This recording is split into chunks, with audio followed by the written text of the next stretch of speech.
Welcome, everyone.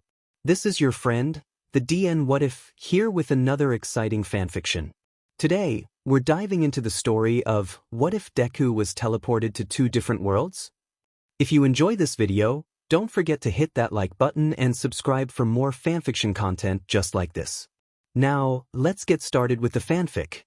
The streets of Mizudafu were devoid of life. The air still, holding its breath, waiting for the next domino to fall. The city's buildings and roads, splintered, cracked, shells of what they once were. Bustling intersections quiet now with the weight of strife caused by villains run rampant. Silence, and then footsteps. Slow and steady thumping of reinforced boots on concrete and crunch of broken glass. A menacing figure in a tattered hero costume, green arcs of lighting twirling around his body in eccentric patterns. Ragged yellow cloak billowing over his hunched shoulders, while black-green tendrils swayed behind his back like silent sentinels. Burning green eyes moved behind his grimacing cowl, searching nearby alleyways and street corners for his target. Izuku Midoriya had been facing trial after trial since everything went to shit with the Tartarus breakout. Between being constantly on the move to avoid being pinned down by all for one's cronies, dodging assassination attempts, and hunting down Tartarus escapees, his level of self-care was on a steep decline. You need to take a break, Izuku. You've been spreading yourself too thin, not resting or eating enough. Push yourself any further and you're going to start getting sloppy. Nana spoke inside Izuku's head. I can't stop, Nana. These villains need to be put back in Tartarus before they cause any more damage. Izuku hesitated slightly before he spoke again. But I will rest for a few hours, just enough to recoup some strength. After we catch this escapee, his quirk is too much of a threat to be left on the loose for long. He spoke with finality. At least go and pick up a bento from Toshinori. When you do, you gotta eat something, kid, Banjo chimed in. Fine. The prisoner is close by. Danger sense has been simmering since Izuku's mental conversation ground to a halt as danger sense spiked. His gaze snapped to an alleyway on his left as a lanky man in a dingy Tartarus prison uniform with a sick grin stepped out, a civilian woman trapped in his grip. His free hand twitching as his bloodshot eyes rolled in his head before locking on Izuku. Well, if it ain't Deku. You've been rounding us up like it's going out of style. Figured I'd need a little bit of insurance when you came sniffing around. You hero types always hesitate when civvies are involved, bad for optics if they croak. He chuckled as his fingers tightened on the woman's shoulder where he gripped her. Her eyes filling with panic as she whimpered. Let her go, duh. You're getting sent back to Tartarus one way or another, don't make it harder on yourself. Izuku's voice hardened as he took a step forward over a jagged crack in the road that branched off toward the alley and off to the side. Don't come any closer or I'll crush her throat. Dime said as his grip moved from her shoulder to loosely hang around the woman's neck.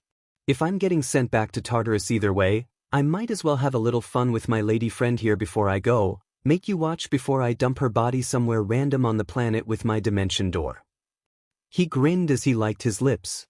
Izuku's whole body tensed as rage coursed through him, like sharpened knives. His gaze turned to steel. The boogeyman's offering the golden ticket to whoever can bring you to M. Whatever we want. So I tell you what, why don't you power down that light show you got going on, step through my door and I'll let the little lady go, probably. His voice dripped with fake sincerity as a bright blue glowing portal sprang to life near him. And just in case you have any funny ideas, he trailed off as he pulled out a syringe of the quirk-enhancing trigger drag from his prison jumpsuit, holding the needle near his own thigh, thumb on the plunger. Izuku's stare became razor-thin as he analyzed scenarios to get the civilian out safely, grimacing internally as he quickly came to a decision. Yuichi chose that moment to speak up in Izuku's mind. We know what you're thinking and we are with you, always. Izuku nodded his head slightly to Yoshihai's words as he spoke up to the woman held in Dime's grip. Ma'am, everything is going to be all right now. Because I am here. He injected as much confidence as he could into his voice. Dime scoffed, what an all-might wannabe. Go ahead and lie straight to her face that it will all be I-.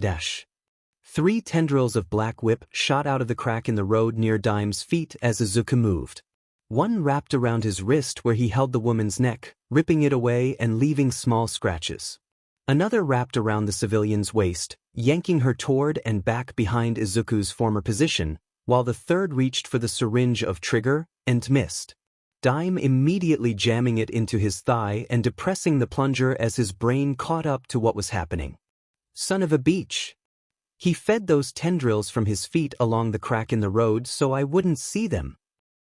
You stole my good time, I don't care where you end up, just piss off, he roared as his glowing blue portal expanded and turned into a sickly yellow.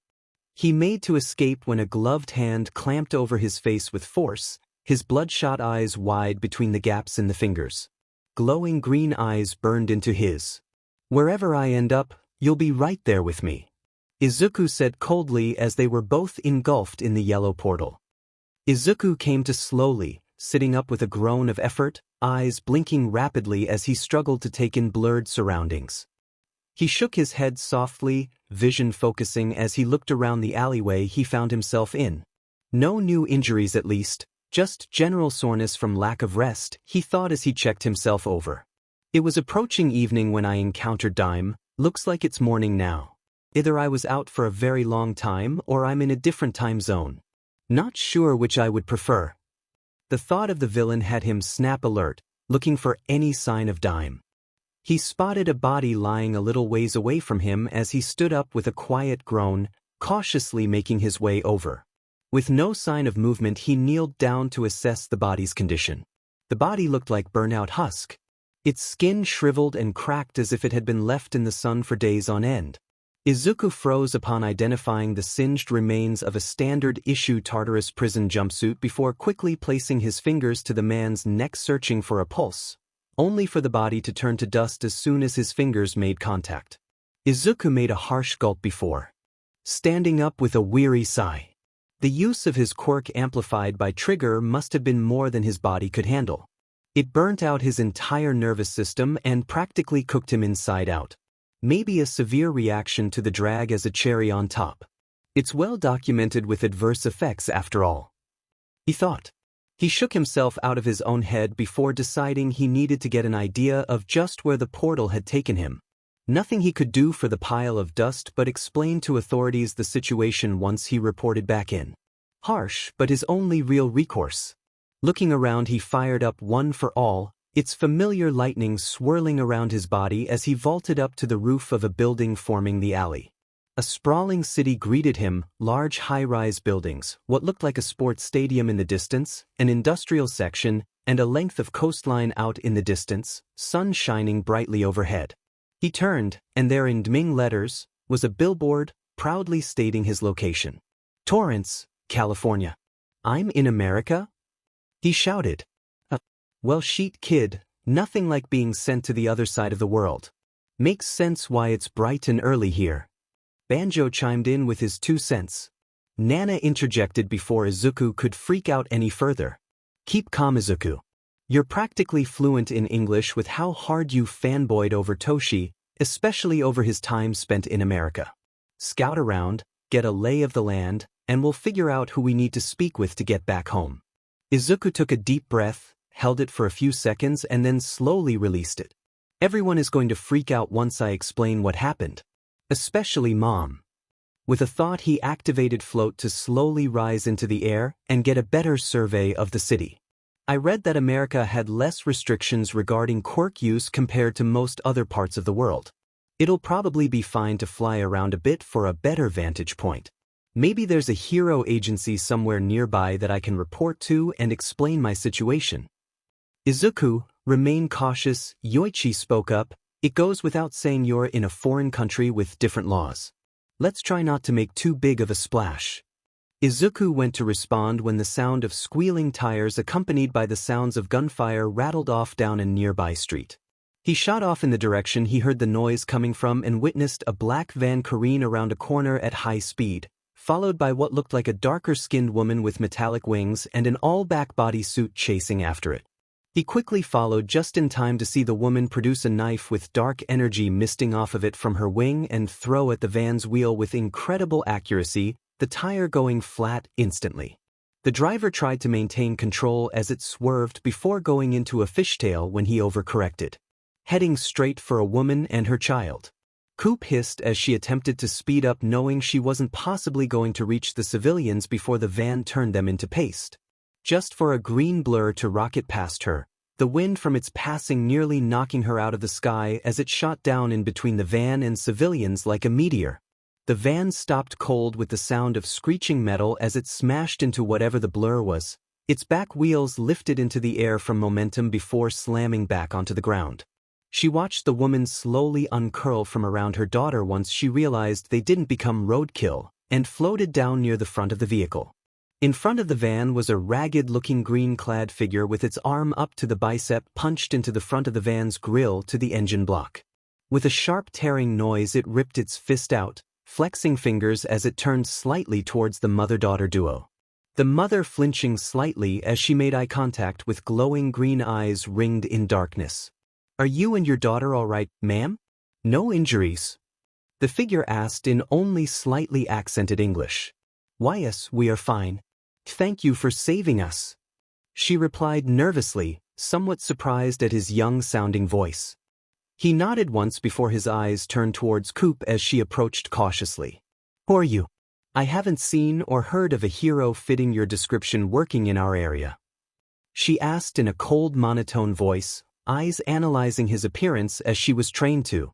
The figure stared at her silently for a moment before he answered. "It's polite to introduce yourself before asking the name of another," he spoke. "I'm Deku." He answered anyway. Coop recognized his accent as Japanese, and made a mental note of the youthfulness it contained. Useless, what an interesting choice for a hero name. "My name is Coop, though everyone calls me Coop." The slight twitch of his head indicated he heard the muttered "ingrates" that she said under her breath. Deku tilted his head slightly before he commented, "One might say, to cut is a little on the nose for you, with the whole knives thing." Her eyes widened slightly in surprise at him knowing what her real hero name meant in French. She was about to ask him another question when she saw him stiffen and turn sharply toward the van as both doors opened and the two men inside raised their weapons at them after shaking off the daze of the collision. Acting on instinct, she drew an umbral blade from her shoulder and threw, piercing one's wrist, causing the criminal to drop the gun with a shriek of agony. At the same time, she saw a black-green tendril shoot out from over Deku's shoulder, wrapping around the man's weapon in coils up to the hand holding it, and yank him out of the van into the air and then slam him unconscious into the ground. Another snaked around the one she had maimed and smashed his face against the van door to send him into unconsciousness with his friend. "That's twice I've noticed your accuracy is remarkable. Is the precision of your aim part of your quirk?" Deku asked, his tone more curious than interrogative. Coop stared at him. "It is due to a lifetime of constant training and field work," she responded curtly and then paused. "What do you mean quirk?" She watched his whole body freeze stiff as a statue, then she heard the sound of rapid fire muttering underneath his breath, as if he was having an entire conversation in the span of a few seconds.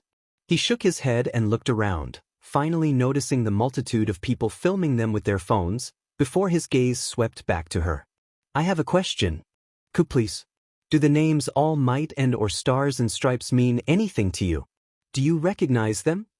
he asked in a tone she couldn't quite decipher. She debated even answering. "I do not know of any heroes or villains that go by those monikers. Are they part of a different Estian branch?" she questioned back. He kept silent for several moments. "Thank you for indulging me, Coop. Your response is upsetting, but not through any fault of your own. It just makes my current situation much more distressing. I need to go. Maybe we'll meet again sometime." Coop watched as he let out a heavy sigh, crouched slightly, and shot up into sky. He stayed suspended there for a few seconds before taking off into the distance with a low boom of displaced air. She stared into the direction that he took off in for a brief time, then moved to better secure the sleeping criminals. Several minutes later, she finished up and clicked on her earpiece to report in. "Robertson, the high-speed chase has been dealt with. 2 perpetrators currently unconscious. No casualties or injuries to civilians. Property damage minimal." "I'm surprised, Coop. I half expected to be filing a report for a maimed bystander. Maybe you guys aren't quite as bad as Chase makes you out to be." Robert deadpanned over the team communication. Nice one, Coop. Show, Bobby boy here how we do things. Punch-Up chimed in. Coop chimed in before the whole of Z-Team could flood the line. I had assistance. A hero named Deku flew in and stopped the vehicle from killing 2 civilians. He buried his fist all the way from the grill to the engine block. I've never heard of or seen him before. Strange, considering his outfit had signs of excessive use. Coop thought back to her observance and brief conversation with the green hero. He demonstrated competency and zero hesitation during the encounter, curious for someone who sounded so young. His tattered clothing told a story of its own. What the F kinda hero name is, Deku? Sounds like somebody sneezed. Invisible mocked with a chuckle. I did a quick search through the SDN database and there's no documented heroes going by that moniker. Could be a solo hero just starting out. I'll do a little more digging on the side when I can. Let's focus back in. Flamby, go clean up your eving mess. She heard Robertson bark in her ear. Fine, but I already told you it wasn't me, beach boy. I'm innocent. Flamby mouthed off but sounded like he was doing as told anyway. Coop headed back towards SDN headquarters for her required Rand R and prep for her next assignment of the shift. She was almost there when Male Vola popped in over comms. Hey Coop, does this Deku guy wear a ragged green outfit that looks metal as F and might give a small child nightmares? She spoke with a hint of excitement. I suppose that might be an apt description of him, yes. Why? She questioned, landing on the branch's flight takeoff balcony and heading inside towards the break room. I'm over here dealing with this group of schmucks in the middle of stealing a boat from the yacht club when he dropped in and beat the sheet out of like 10 of them and left.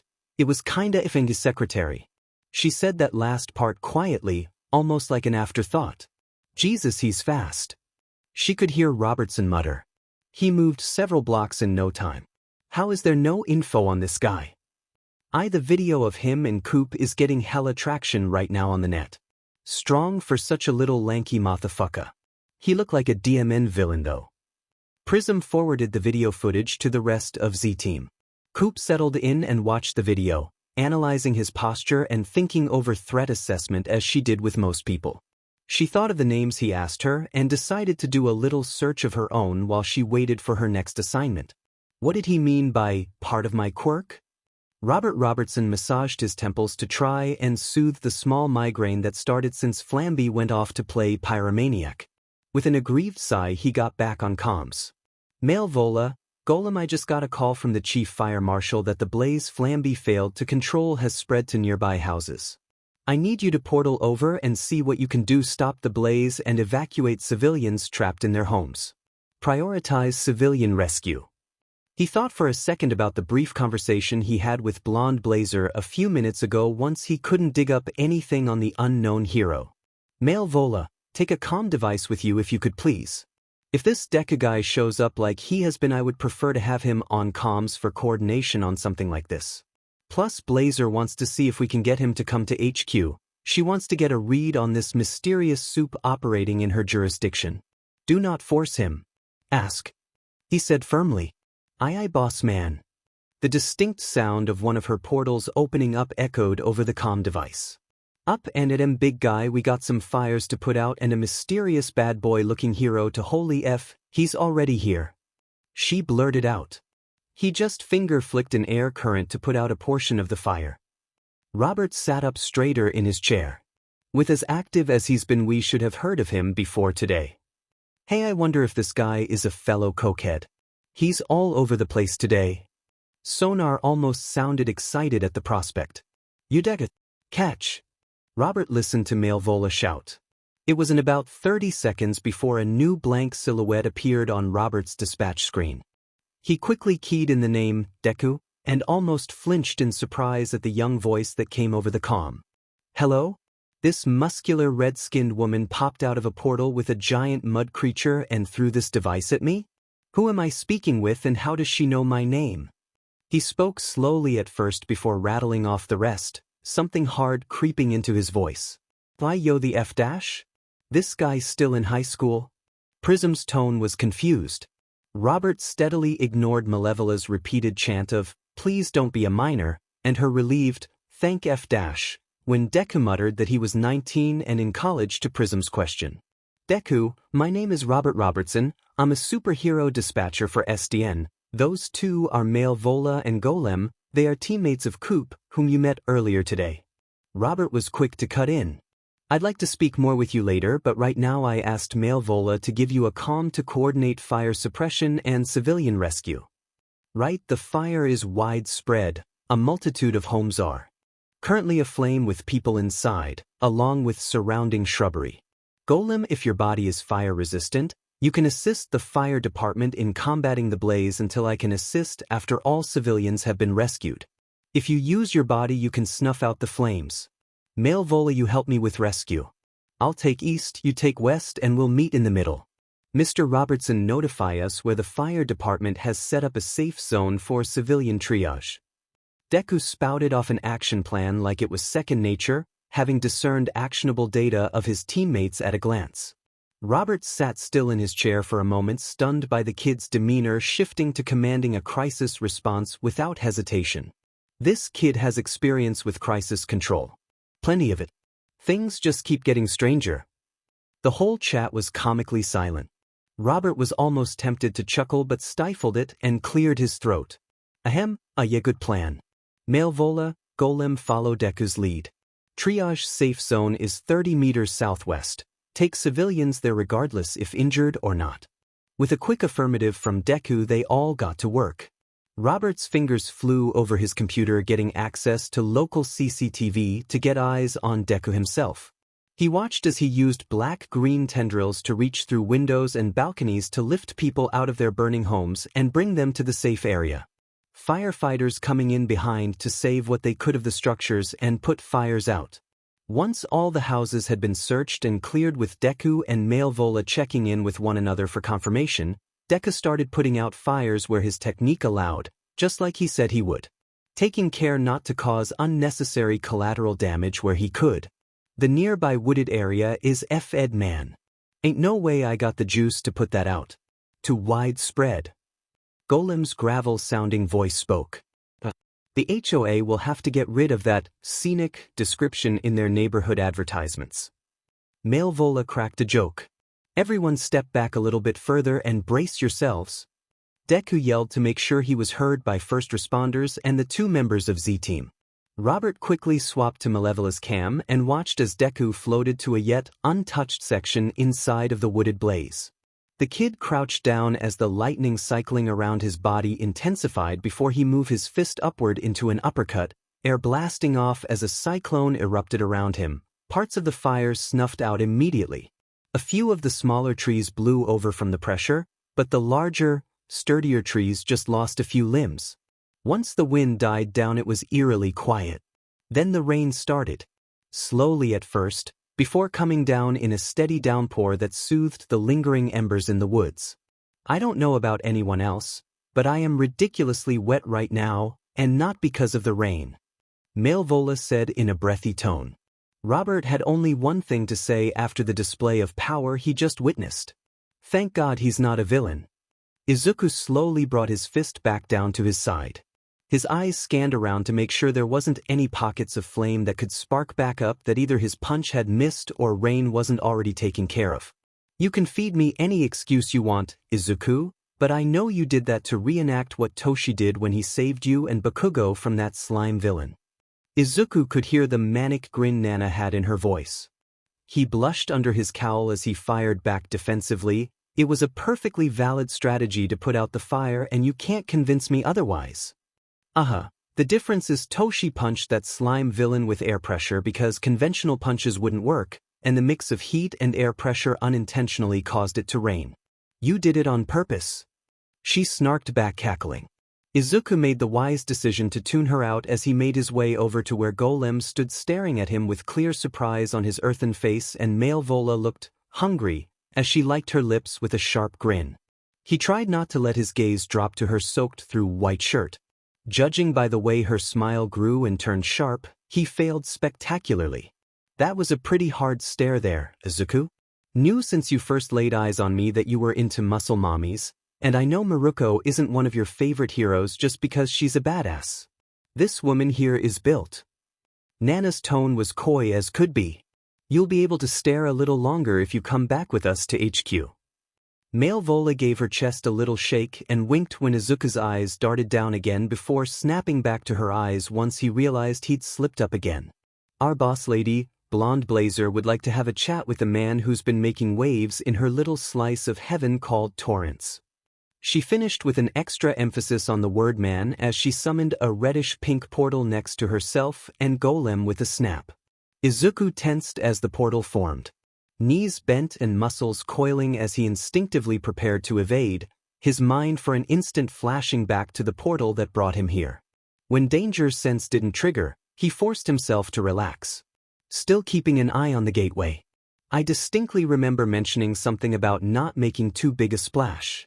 You've practically cannonballed, then again, you wouldn't be Toshinori's successor if you didn't meddle.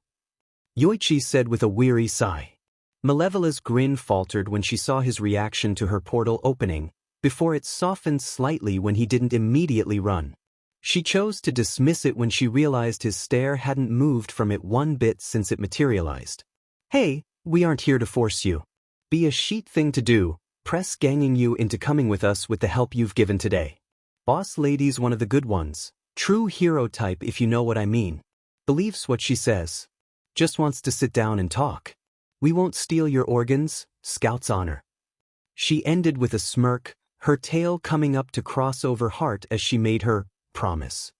I'm having a hard time believing you were any kind of scout. Izuku deadpanned, but relaxed more when the portal went away. Racist. She called playfully. A half-demoness can't be a Girl Scout? I'm hurt. Her grin said she wasn't. I have no response for that. Robert decided this was his moment to speak up. Deku, they've been told only to ask for you to come to HQ. No coercion. But I do implore you to come in. No interrogation cell, just an office room, shitty coffee, and a half-decent vending machine. He thought the offer over. I need a few hours. I have something important I need to look into. I'm not keen on walking through a portal at the moment. The 2 times I've experienced being warped were not by choice and unpleasant. Izuku spoke firmly but not unkindly. Keep the communication device with you. You can let us know when you're ready and we'll send someone to bring you to HQ. Robert said. And it'll let you keep track of my position, I imagine. Izuku said plainly. Yes, it also does that. Robert confirmed. I'll give you points for honesty at least. Izuku acknowledged the transparency. He watched as Malvola and Golem walked a bit away before she opened up another portal to send them off.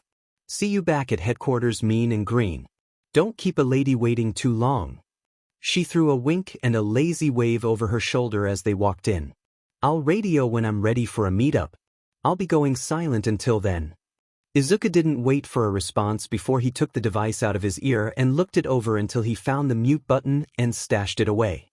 He gave one last nod to the nearby first responders before he shot off into the sky, heading into the city limits. It took a bit of time, but he found an out-of-the-way alley, careful to scan for any cameras and seeing none, dropped down into it.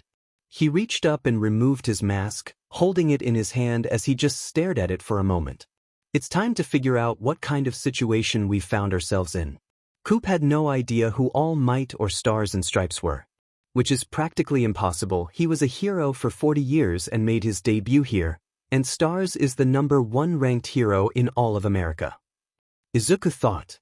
He shrugged off his rucksack that was underneath Gran Torino's yellow cape and started pulling the handful of plain clothes he had inside for emergencies before changing out of his hero gear. Once done, he navigated his way down a few adjoining alleys before stepping out onto a main street. He quickly grabbed someone's attention. Excuse me, sir. Could you point me to the nearest public library? Izuku sat in the furthest study cubicle he could find away from the library's foot traffic. Not that there was much to begin with. I'm glad I still had my UA University ID on me. She barely glanced at it before sending me on my way with a warning to remain quiet and not to search up anything inappropriate. She was half asleep when you walked in. She saw what probably looked like a foreign exchange student with ID and decided the bare minimum was enough. Banjo chimed in. Izuku pulled up the default search engine on the cubicle's computer and immediately searched up All Might and Stars and Stripes names. He's confused when absolutely zero relevant hits come up. Not a mention of them in the slightest. Izuku, check today's date. Nana urged. Izuku's palm slap to his forehead is loud. That's the first thing he should have done. He looked into the lower right corner and went ridged when he saw the year. I'm well over a century in the past. He whispered in shock. It was one thing to have a suspicion, but a whole other thing to have the truth staring him right in the face. The creeping tension that he had been suppressing since his short talk with Coop surged. Izuku, Nana said softly, we aren't in the past, that date. It preempts the glowing baby in China. And you've encountered multiple people who display powers openly here and work as heroes. His breaths started coming in quick shallow gasps as he flashed back to Coop's response to his question about her accuracy. What do you mean quirk? She had said. I didn't think much of it, but I didn't see a single person who could be considered heteromorphic on the walk here. Trigger. He paused, trying to catch his breath and failed. Trigger turned Dime's quirk into a literal dimensional door. He rushed out, sweat beginning to bead on his forehead. Zuzu, hey, breathe with me.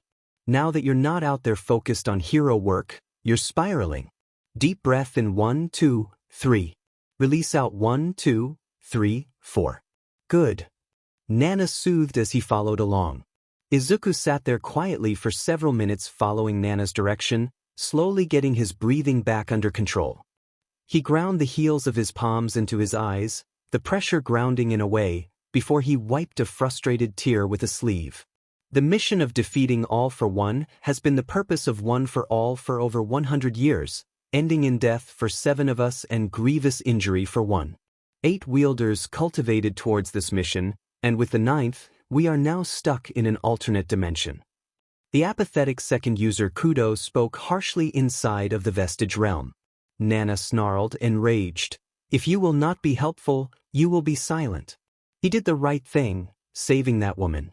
Or have you forgotten? We are heroes. You were heroes. I was a soldier. Kudo remained silent with that last remark. Guilt struck Izuku sharply, knowing that even if he did the right thing, what Kudo said wasn't necessarily wrong. Izuku is the one who got them stuck here regardless. Izuku, remember what I said before we arrived here? We are with you, always, even if some of us are prickly about it. You will never be truly alone. Yoichi spoke softly. Stuck like glue kit. Now cut out all this mopey sheet and look up some recent events and a little history about this place. Let's see how far up Sheets Creek we are. Banjo dolled out a little tough love to get Izuku's attention on something else. Izuku dragged a hand down his face and gave one last deep breath before taking Banjo's advice and getting to work doing what he spent most of his quirkless life doing. Analytics and research gathering. He only had so much time before he needed to call Mr. Robertson after all. After his short breakdown, Izuku spent the rest of his time speed running a little crash course in the reality he found himself in. This world had aliens. Honest-to-God aliens from space, and people here treated it like a common occurrence. He can only imagine the panic that arose at first contact.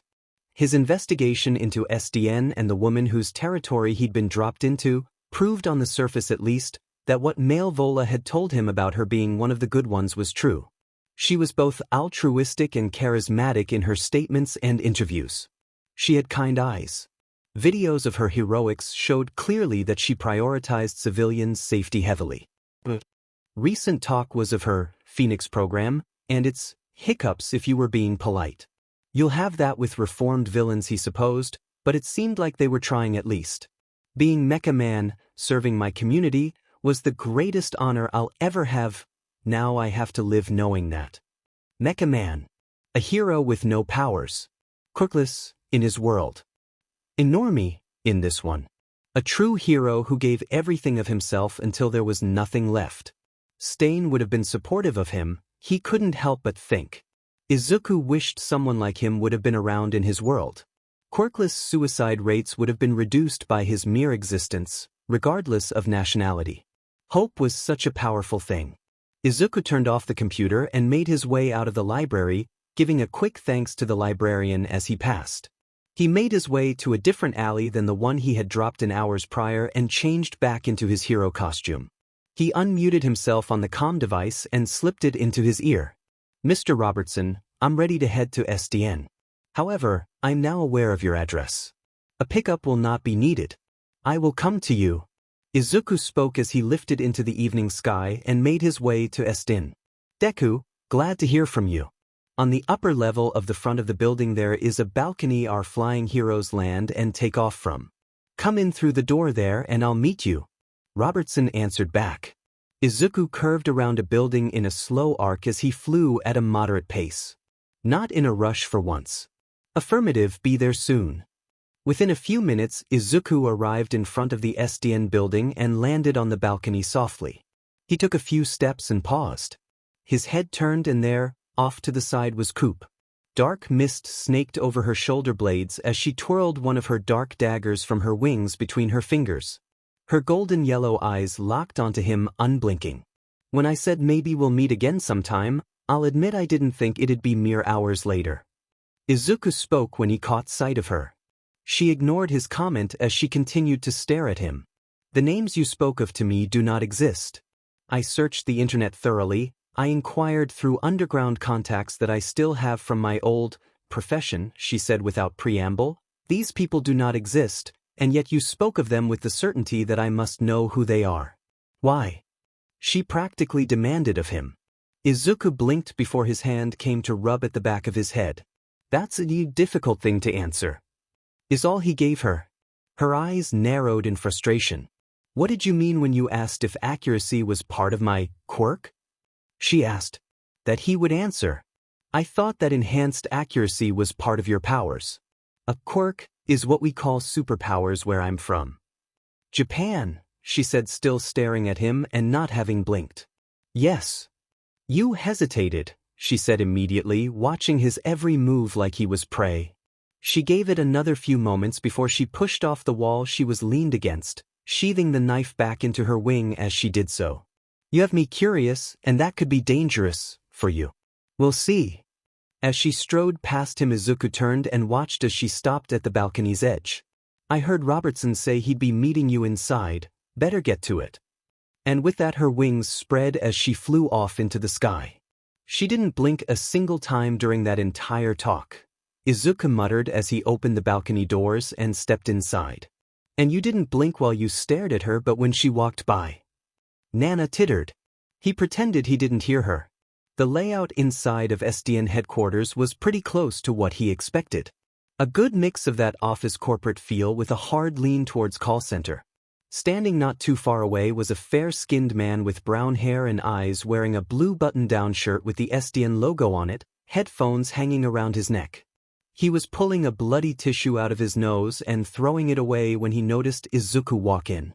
"Deku, I'm Robert Robertson. Like I mentioned over the comm, I'm Z-Team's dispatcher. I'm glad you actually came down. It's nice to meet you in person." Robert spoke and put a hand out for a shake. Izuku grabbed and shook firmly once before he let go. "Sorry for the little delay. Coop stopped me outside for a quick talk." One of Robert's eyebrows raised. "Did she threaten you?" "No, nothing like that." Izuku only half lied. "It wasn't a threat per se. She was curious about something from the brief conversation we had when we first met." Robert's other eyebrow raised. "That may be worse," he said in a flat tone before he shook his head. "You actually made good time. Shift ended not long ago. Come with me, we'll speak with Blazer in her office." Izuku followed as they navigated around the office floor to the correct door. With a knock and muffled reply of, "Come in," they stepped inside. Blonde Blazer looked up as her office door opened, seeing Robert walk in first.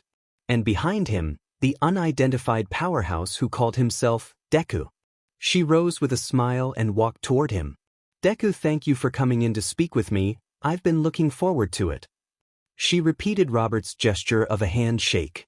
"I want to start by saying thank you for your help today in the various incidents you were involved in, especially the fire in the suburbs. It speaks well of your character and paints a good picture in contrast to how you look." She couldn't keep that last part from coming out a little awkward. "It's what a hero does. We save people with a smile." We inspire and safeguard their hearts. It's what I wanted to do since I could understand what a hero was, and what I've been striving to do since I got my powers. She didn't bring attention to the slight hesitation he had when he mentioned his abilities. Blazer's smile grew. I think you have inspired plenty today. Though I doubt anyone can tell you're smiling under that mask. She teased a little. She watched as his hand came up and brushed across the mouthguard of his mask. His voice took a slight somber tone. This used to be a smile once before it got so worn. Her smile dropped a bit at his tone as Robert spoke up from where he had shifted to stand next to her. I said no interrogation room when we had Male Vola ask you to come, and I meant that. Blazer asked me to extend the request for you to come here after I informed her of your assistance with Coop's and Malevola's calls. That being said, we do have some questions, if you would be willing to speak with us. She gave a nod and looked Deku in the eyes. We are trying to understand how someone with your abilities has no information whatsoever linked to them. We checked sources in both foreign and domestic channels. There is no hero or villain. And yes, we checked that just in case, named Deku. You should have been noticed by now. Caught on some sort of camera somewhere before today. Clearly you've been active for a while. She pointed out his ragged hero costume. And depending on how this talk goes, I want to make you an offer to join Z-Team. You've technically already worked with 3 of them. She threw in her pitch. Deku tilted his head down and kept quiet for a long moment. It was just starting to get awkward and she was going to say something else when his head came up and he stared her in the eyes hard. Before I answer your question, there is something I need to know. Your Phoenix program, the rehabilitation of former villains to turn them into heroes capable of stopping crimes they used to commit and protecting the people of this city. Be honest. Do you both truly believe in it?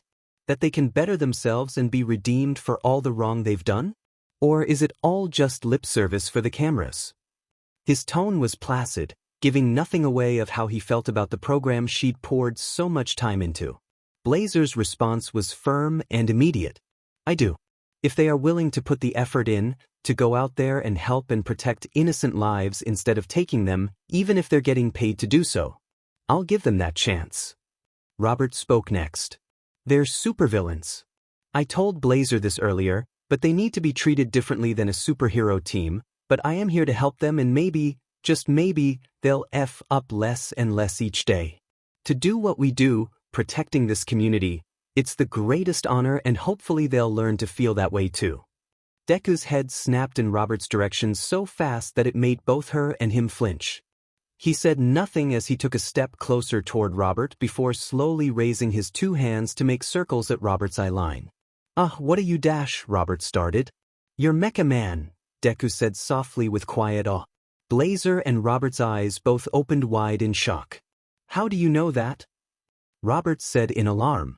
I watched the press conference you gave after you awoke from your coma just before I came here. The words you just said, they were almost the exact same as what you gave at the end of your interview. About protecting your community. That paired with your voice, I just cover everything but your mouth and eyes with my hands and well, it clicked. Deku laid it all out for them. You cannot tell anyone else that information. His identity must remain a secret for his safety. We've had incidents in the past. Blazer stated in a tone that brokered no arguments. You can trust that I won't tell anyone, Deku said seriously. And I believe I can trust you as well. Blazer could tell Robert was anxious from his secret identity being laid bare so easily when he blurted out, What, you got a warm fuzzy feeling that's telling you that you can trust us? He chuckled. No. Just a few of the voices in my head. Oh God, I can't tell if he's being serious or not. Please don't let him be crazy. Blazer panicked internally. She watched as Deku slowly raised up a hand, gripped his mask, and removed it. What greeted her was a young man with hair so dark green some parts of it almost looked black. His dull emerald green eyes were beyond tired, set in dark rings she could tell immediately were from exhaustion. 4 symmetrical freckles sat underneath each eye in a diamond pattern, his lips curved into a tired smile.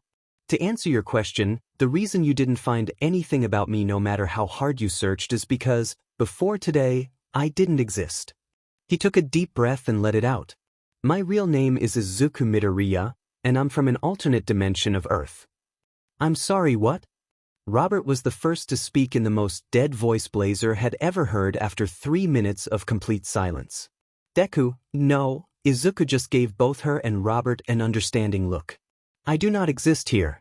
No hospital birth records, no citizenship papers, no images or hearsay descriptions of me will ever exist or be found from before earlier today, because that was when I arrived in this world. Blazer saw him pause a moment to let that sink in before he continued. My world is nearly identical in geography and very similar in societal structure. However, my world is well over a century into the future from this world's current calendar year. Blazer glanced to Robert and they shared a look of slight disbelief before she fielded a question. So, if what you're saying is true, and I'd like to believe that you're in fact not lying considering we have male vola, I'm guessing some sort of mishap with future technology brought you here. Your world must be so advanced, she said with a little excitement at the end. She watched Izuku shake his head softly as he gave a sheepish-sounding chuckle. You would think that, wouldn't you? But no, as you can probably guess, my world also has people with powers, quirks we call them. Except, unlike here, it's 80% of the world population, with each generation of quirks becoming stronger.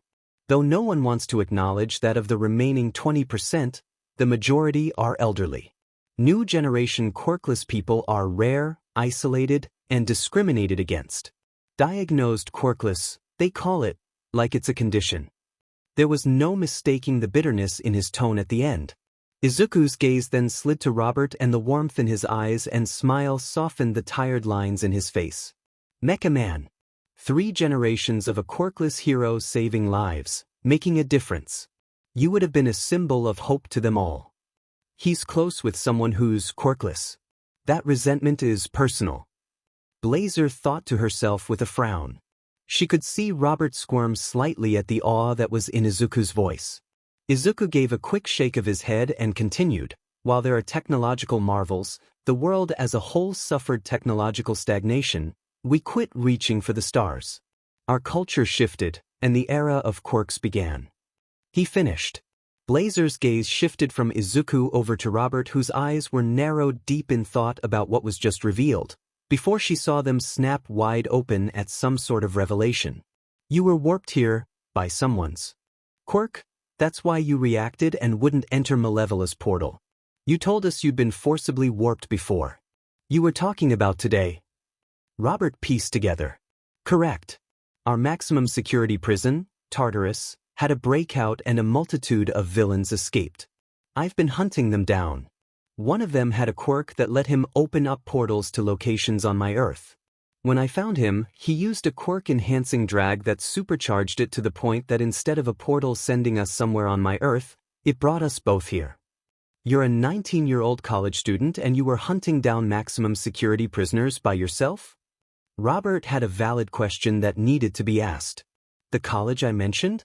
Its purpose is to train heroes. Things back home were in bad place. Parts of the city I lived in were practically lawless, and I had to go at it alone. These villains were monsters. My friends are all strong, capable heroes who I believe in, but I'm the strongest. There was no doubt in his voice, only certainty. Blazer had to give voice to the dread she was feeling. Please tell me you know where he is or can find him. A villain who can create portals like Malevola is bad enough. One who can bring threats from your world to mine is worse. His body couldn't handle the strain of his enhanced quirk, along with what I suspect is a severe reaction to the drag itself. His nervous system was burned from the inside out. His body turned to dust when I went to check his pulse.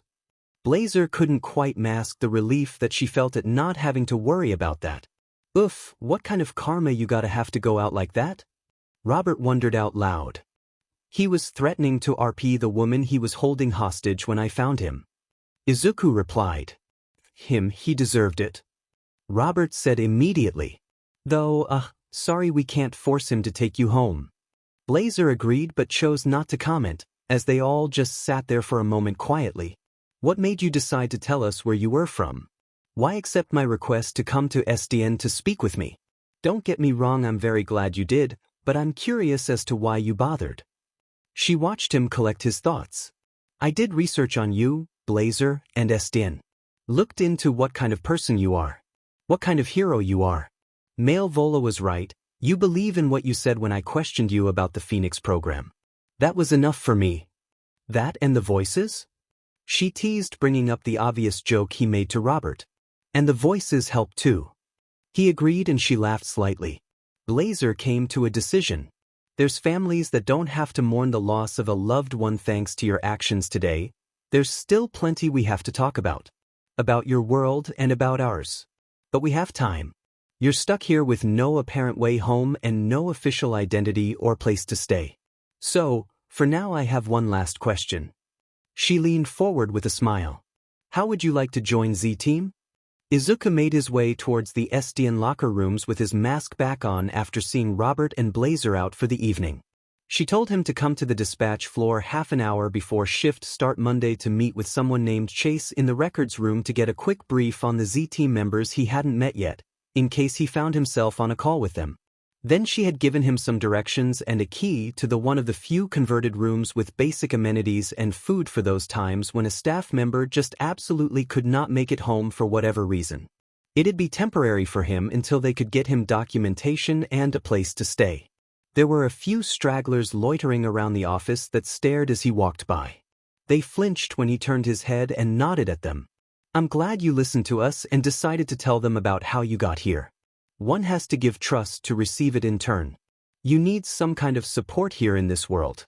You can't buy basic necessities like food without any money. Nana spoke as he made his way into the locker room. And you need connections. You're never alone with us in here, but you need bonds out there too. Surviving alone is not thriving. Yoichi added.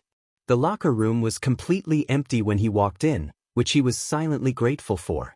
He wanted to take a long hot shower in peace and just wash away some of the stress of his situation. He opened up a locker, then reached up and took off his mask, placing it inside. His gloves came next and he ran the scarred and slightly crooked fingers of his hands through his hair before giving it a quick shake. He peeled off the top layer of his hero costume, letting it drape behind him, revealing his chiseled upper body and his abs contracting when he took a deep breath. The scar on his right arm from fighting muscular was a reminder of his body's previous limitations when it came to mastering one for all. His hands were at the buckle of his utility belt and pants when he froze. He didn't make a single movement before he spoke. You're good. You're very good, but my senses are enhanced, and I have a friend who has been completely invisible since birth. I've learned to become aware of when she is in close proximity. It took me a bit, but you have your own tells, just like she does. He turned to stare hard in a direction off to the side. That's FING bullshit. You were just about to get to the good part. With a slight purple sheen, a tan-skinned woman with dark violet hair wearing a black crop top under a pink crop jacket with black jeans and combat boots appeared a short distance away. His gaze dropped to her bare midriff and back up so fast she missed it. She walked a few steps closer and gave him a clear scan up and down. You know, I don't know what I expected you to look like underneath that demented getup you walk around in, but an exhausted-looking dude with muscles that look like he's carved from marble wasn't on my bingo card. She said with a cocky smirk and wandering eyes. He gave her a look back with a raised eyebrow. You must be a member of Z-Team. He said. Oh yeah, how'd you figure that one out, detective? She snarked at him. You have the perfect power for a perverted voyeur. His answer was quick. Well, when the view is this nice, how do you expect a girl to resist? Bean flicking material is always in need. She said shamelessly, not denying his accusation. The way she just came out and said that point blank made a little bit of heat rush to his face, and her smirk turned devilish when she noticed. He reached into his rucksack and threw on a shirt to cover up, and she faked a disappointed sound. Is there something I can help you with, or can I go shower in peace? He tried to get this conversation to end. Just caught sight of you as I was about to head out and realized you were this Deku fucker that was on comms earlier. Thought I'd follow and see what the fuss was about. But by all means, please go ahead and take your shower, I'll wait, right here. Her grin was Cheshire. This woman might be worse than Mineta. Izuku thought, trying not to get any more flustered. She is completely unapologetic about it. Nana was enjoying this. Just please go. I've had a day and I'm ready for it to be over. He finally pleaded. She threw her hands up in mock surrender and slowly backed away. Alright, I can take a hint. See you around, muscles. With that same purple sheen from earlier, she turned invisible as she walked away. He stayed focused to see if she would double back. When there was no sign of her for a while, he heaved out a sigh, finished undressing and went to the shower. I'm going straight to sleep after this. Izuku woke up Monday morning truly rested for the first time since the prison break and his subsequent hunting down of the escapees. After mourning the fact that he's truly in another dimension and not a quirk-induced hallucination, he took the rest of that time to recuperate from the non-stop abuse he'd put his body through. After a little light workout and stretch routine in the room to get his blood flowing, he put on his hero outfit, mask and all, that he'd had hanging up to dry after he gave it a little wash in the bathroom sink the room had. Stepping out, he locked the door behind him and made his way to the records room. The building was much more populated with the start of a new day. People paused what they were doing and stared when he walked by. Some of them flinched when he looked their way, while some others gave him a nod and went about their business. Finding the records room, he opened the door to see an old dark-skinned man, hair white with age and a yellow sweater, grumbling while typing on a computer in the back of the room. Woman got me back in here giving another fucking presentation like it's motherfucking show and tell. She knows this chair makes my fucking back hurt. God damn, you really are a scary looking motherfucker, ain't you? The old man cut himself off when he saw Izuku step through the door. Are you Chase?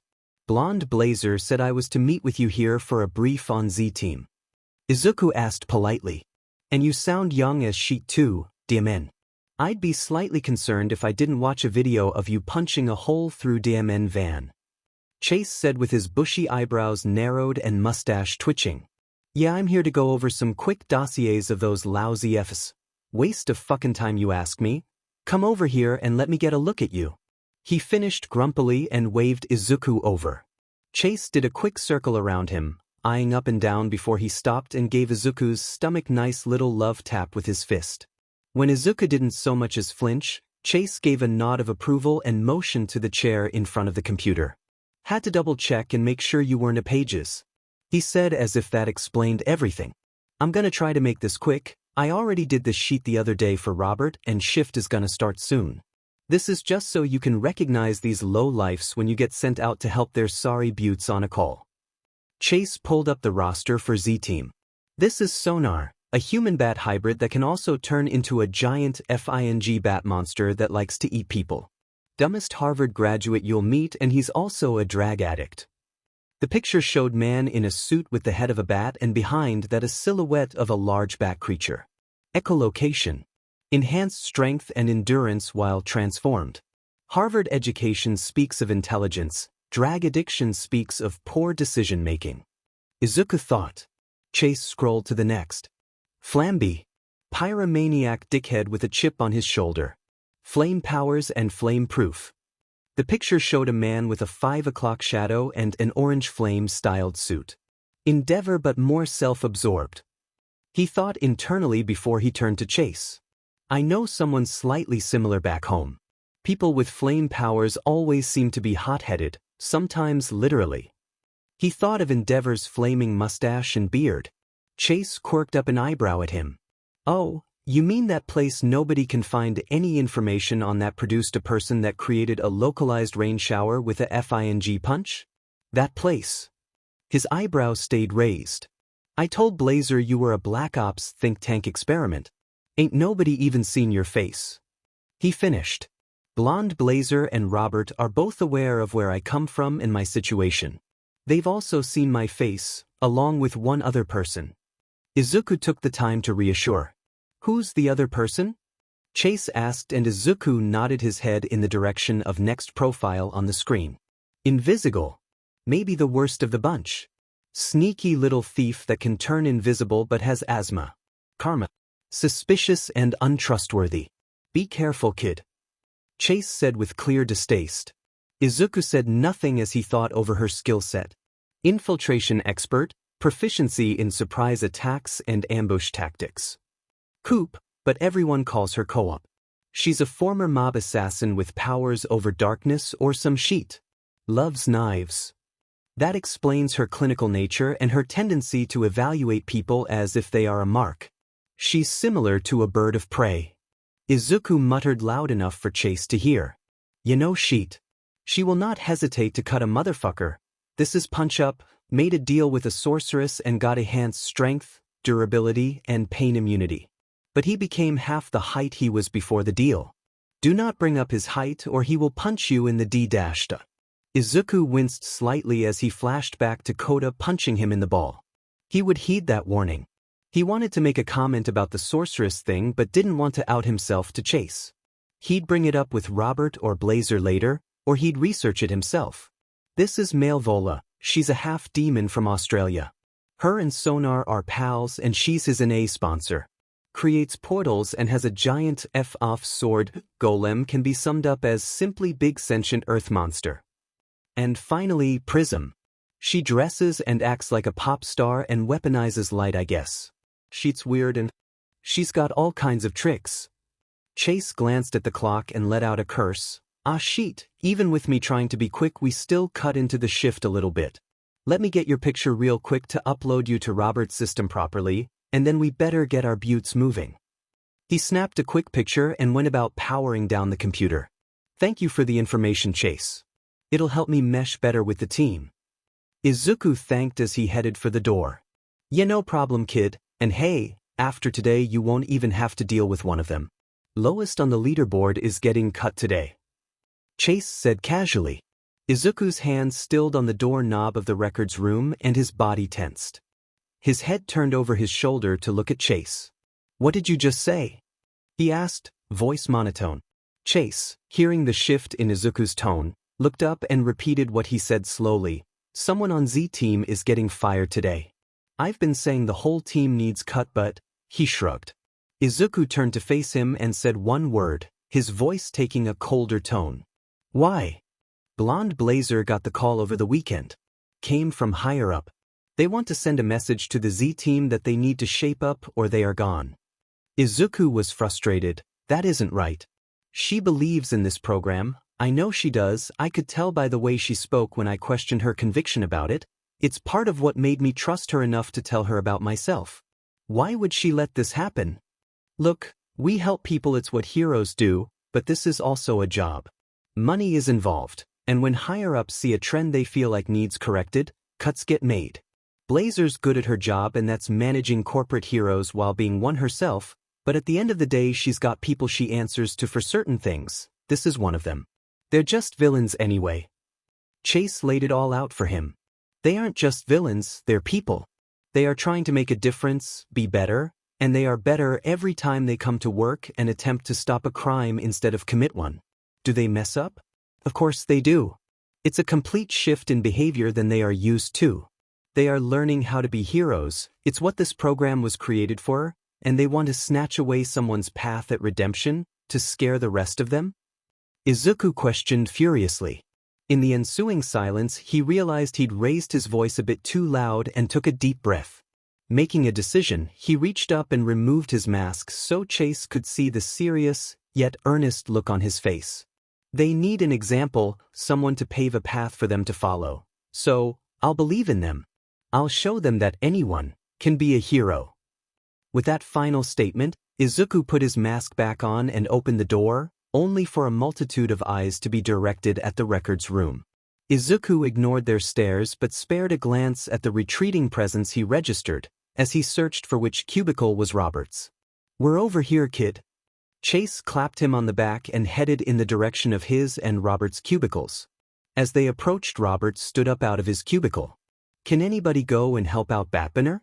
He called out to the dispatch floor and then sat back down with a sigh when he had no takers. Robert, the first need to talk you about the situation with Z-Team. Izuku said the second they got close enough. Tell me about it. Blazer told them someone was getting cut from the team just before she told me that I'd be the one cutting them. They're already sabotaging each other. Coop handcuffed Sonar to a squat rack downstairs in the gym and Prism snuck laxatives in Punch-Up's coffee on the call I sent them together on. You're a little late to the party, Robert said with clear frustration. Izuku was quick to turn on his comm device. Hearing the team bickering amongst each other, and watched the picture Chase took of him in the records room pop up on Robert's screen. Hey, I'm still waiting on a locksmith down here. Some help would be nice, my arm's going numb. Sonar's voice called out over the comm. Izuku decided to cut in. Sonar, you're capable of enhanced strength when you're in full bat mode. Transform and break out of the cuff. Oh shit, you're right. They all heard a screech come from downstairs. Okay Bobbert, I'm back in action. Jesus Christ. Robert bit out as he massaged his forehead. He looked at Izuku. I'll let you know when I have a call to send you out on. Take this with you, you'll need it for location mapping. He tossed him a palm-sized datapad. I'll head out for patrol now. I'll respond faster if I'm already in the city. Izuku replied, already walking away to the flight balcony. Head out for patrol? Beach, did you already find a replacement for one of us? Prism yelled out over the comm. That is Deku, and yes, he is the newest member of Z-Team, but his placement here was established before the call to cut one of you was made. Some of you have already met him. Robert said. Izuku flew off into the sky a couple hundred meters above the SDN building and held there. I'm not here to replace anyone, and am in fact highly against any one of you being cut from the Phoenix program. It's unnecessary. He said pointedly. Easy thing for you to say, boyo. You're not the one on the chopping block. Punch-Up's Irish brogue snapped tight across the line. We'll see. Izuku listened as Golem and Coop were assigned a call together and the subsequent sabotage a few minutes later as she somehow got him stuck in cement. Really guys, you know sabotaging each other doesn't actually guarantee you a spot on the team. Golem, how stuck are you? Any chance you can get yourself out?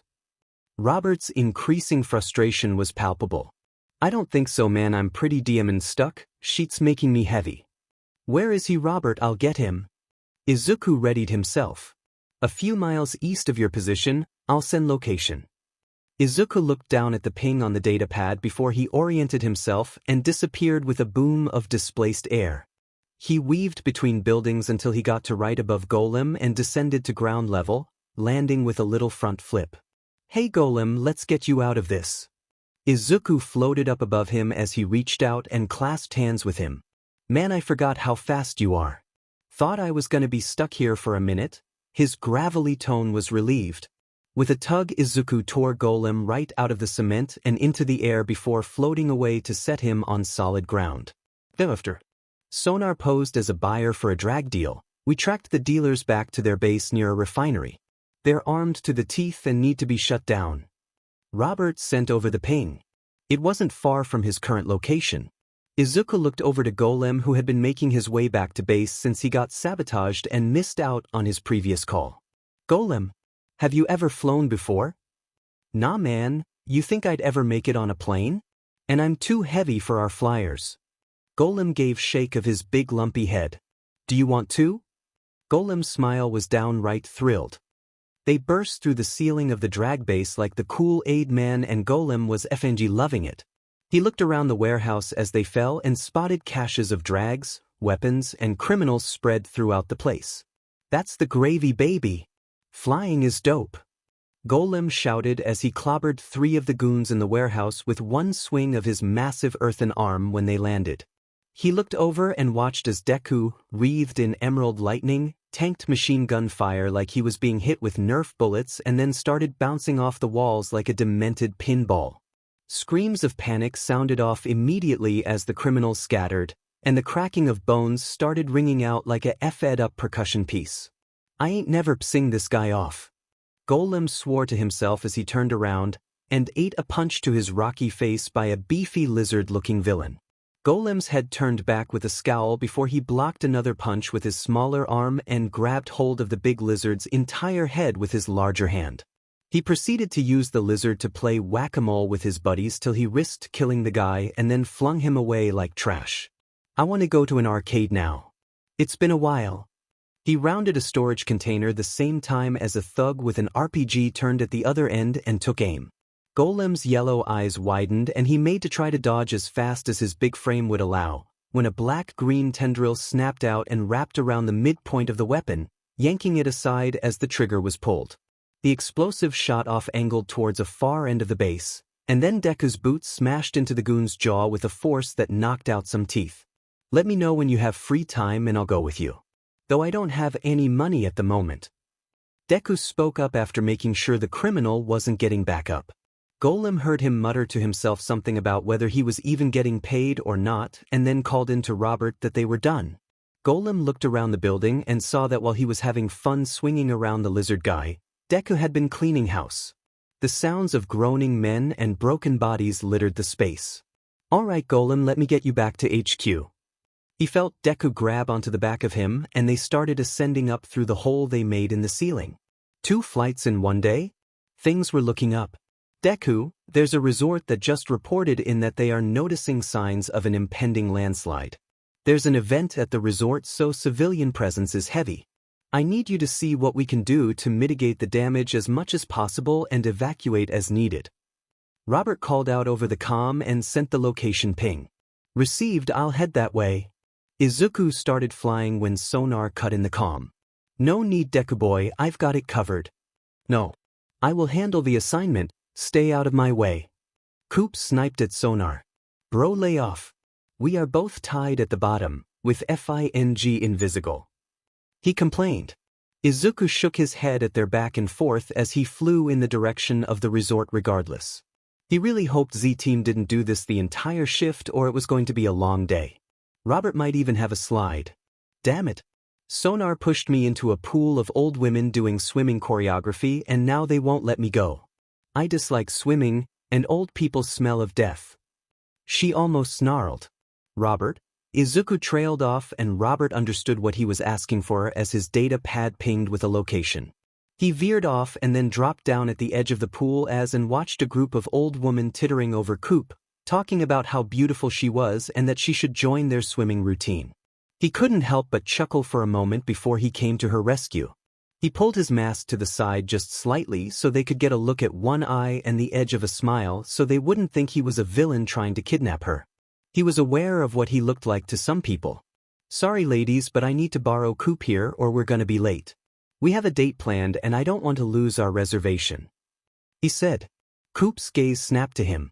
Her stare was pointed and her eyes simmered. Oh, well we can't have that young man. Come on ladies, we got practice to finish. I'm not letting that old beach Karen and her team win this year. One of the older women spoke before she shooed her friends away from Coop. She swam towards him and lifted herself out of the pool. Water droplets cascaded down her black bodysuit. His eyes traced one drop that trailed from her hairline, down her cheek, and dripped off her chin. Her gaze was burning as he nodded towards the sky and they took off upward together. Why did you come to help me and why would you tell them that we have a date? We are not lovers. Her voice was all business. Because having you there to help with this landslide situation is more important than worrying about leaderboards. People's lives are in the balance. It was also the easiest thing I could think of to get a group of old ladies to let you go. They're romantics, plus, friends can go on dates. We have a date with a landslide right now. We are not friends either. Not yet. But given time, I hope to be. Just like I hope to become friends with all of Z-Team. And I do mean all. He said that last part with feeling as he looked her in the eyes. Now come on, we're going to assist Sonar. Can you keep up? He challenged and sped up toward the resort without warning her. She debated whether or not to follow, before the corner of her mouth quirked up for half a second and she sped off in the same direction. The rest of the morning shift followed the same pattern of calls being assigned and members of Z-Team being sabotaged. It was a mix of success and embarrassing failures. Punch-Up locked Flamby in a sense deprivation tank that Robert was quick to hack him out of. Malevola smacked Coop in the face with her sword inside of HQ. It was almost enough to make Robert question the life choices he made that led him to this current moment in time. What are you doing invisible? Robert asked as he clicked over to the camera feeds of nearby alleyways that Malevola was chasing the burglar in. Invisible was wrapping a chain around a dumpster handle. Not getting cut? Hey, you said it yourself, the way to win this leaderboard game is to not lose, right? Invisible's tone was smug. Yeah, that's definitely not what I said. He deadpanned. Strange, 'cause that's what I heard. The ensuing confrontation was predictable, with male Vola furious at Invisible for tripping her. Robert clicked over to another camera feed and zoomed in on the purse snatcher to get an ID. So the perp you just let run by is lightning struck, which makes this the second time you've let him get away. Unbelievable. No sheet? What are the odds of that? She laughed out, before yelling as she dodged a swing from male Vola. Oh. Hey yo, chill out. Robert would flip his entire desk if it wasn't secured to the cubicle. He looked over to Chase, who gave him an "I told you so" look. I'd say cut her, but with way things are going you might as well cut the whole team. Get a fresh start, Robbie. Less messes to clean up. It's time to address this situation. This can't continue, Robert thought. All Z team members back to base in the conference room in 20 minutes. He went to take his headphones off when Deku's voice spoke. Robert, I still want that talk. His tone was serious. Robert tossed his headphones on his desk and rubbed a hand down his face. Phuck, I really don't want to have that conversation. Blazer sprang the sheet on me first thing this morning. Yeah, he was pretty fing said when I told him about the cut in the records room. Caused a bit of scene, but nothing major. Chase looked at him over the rim of his glasses and stroked his mustache.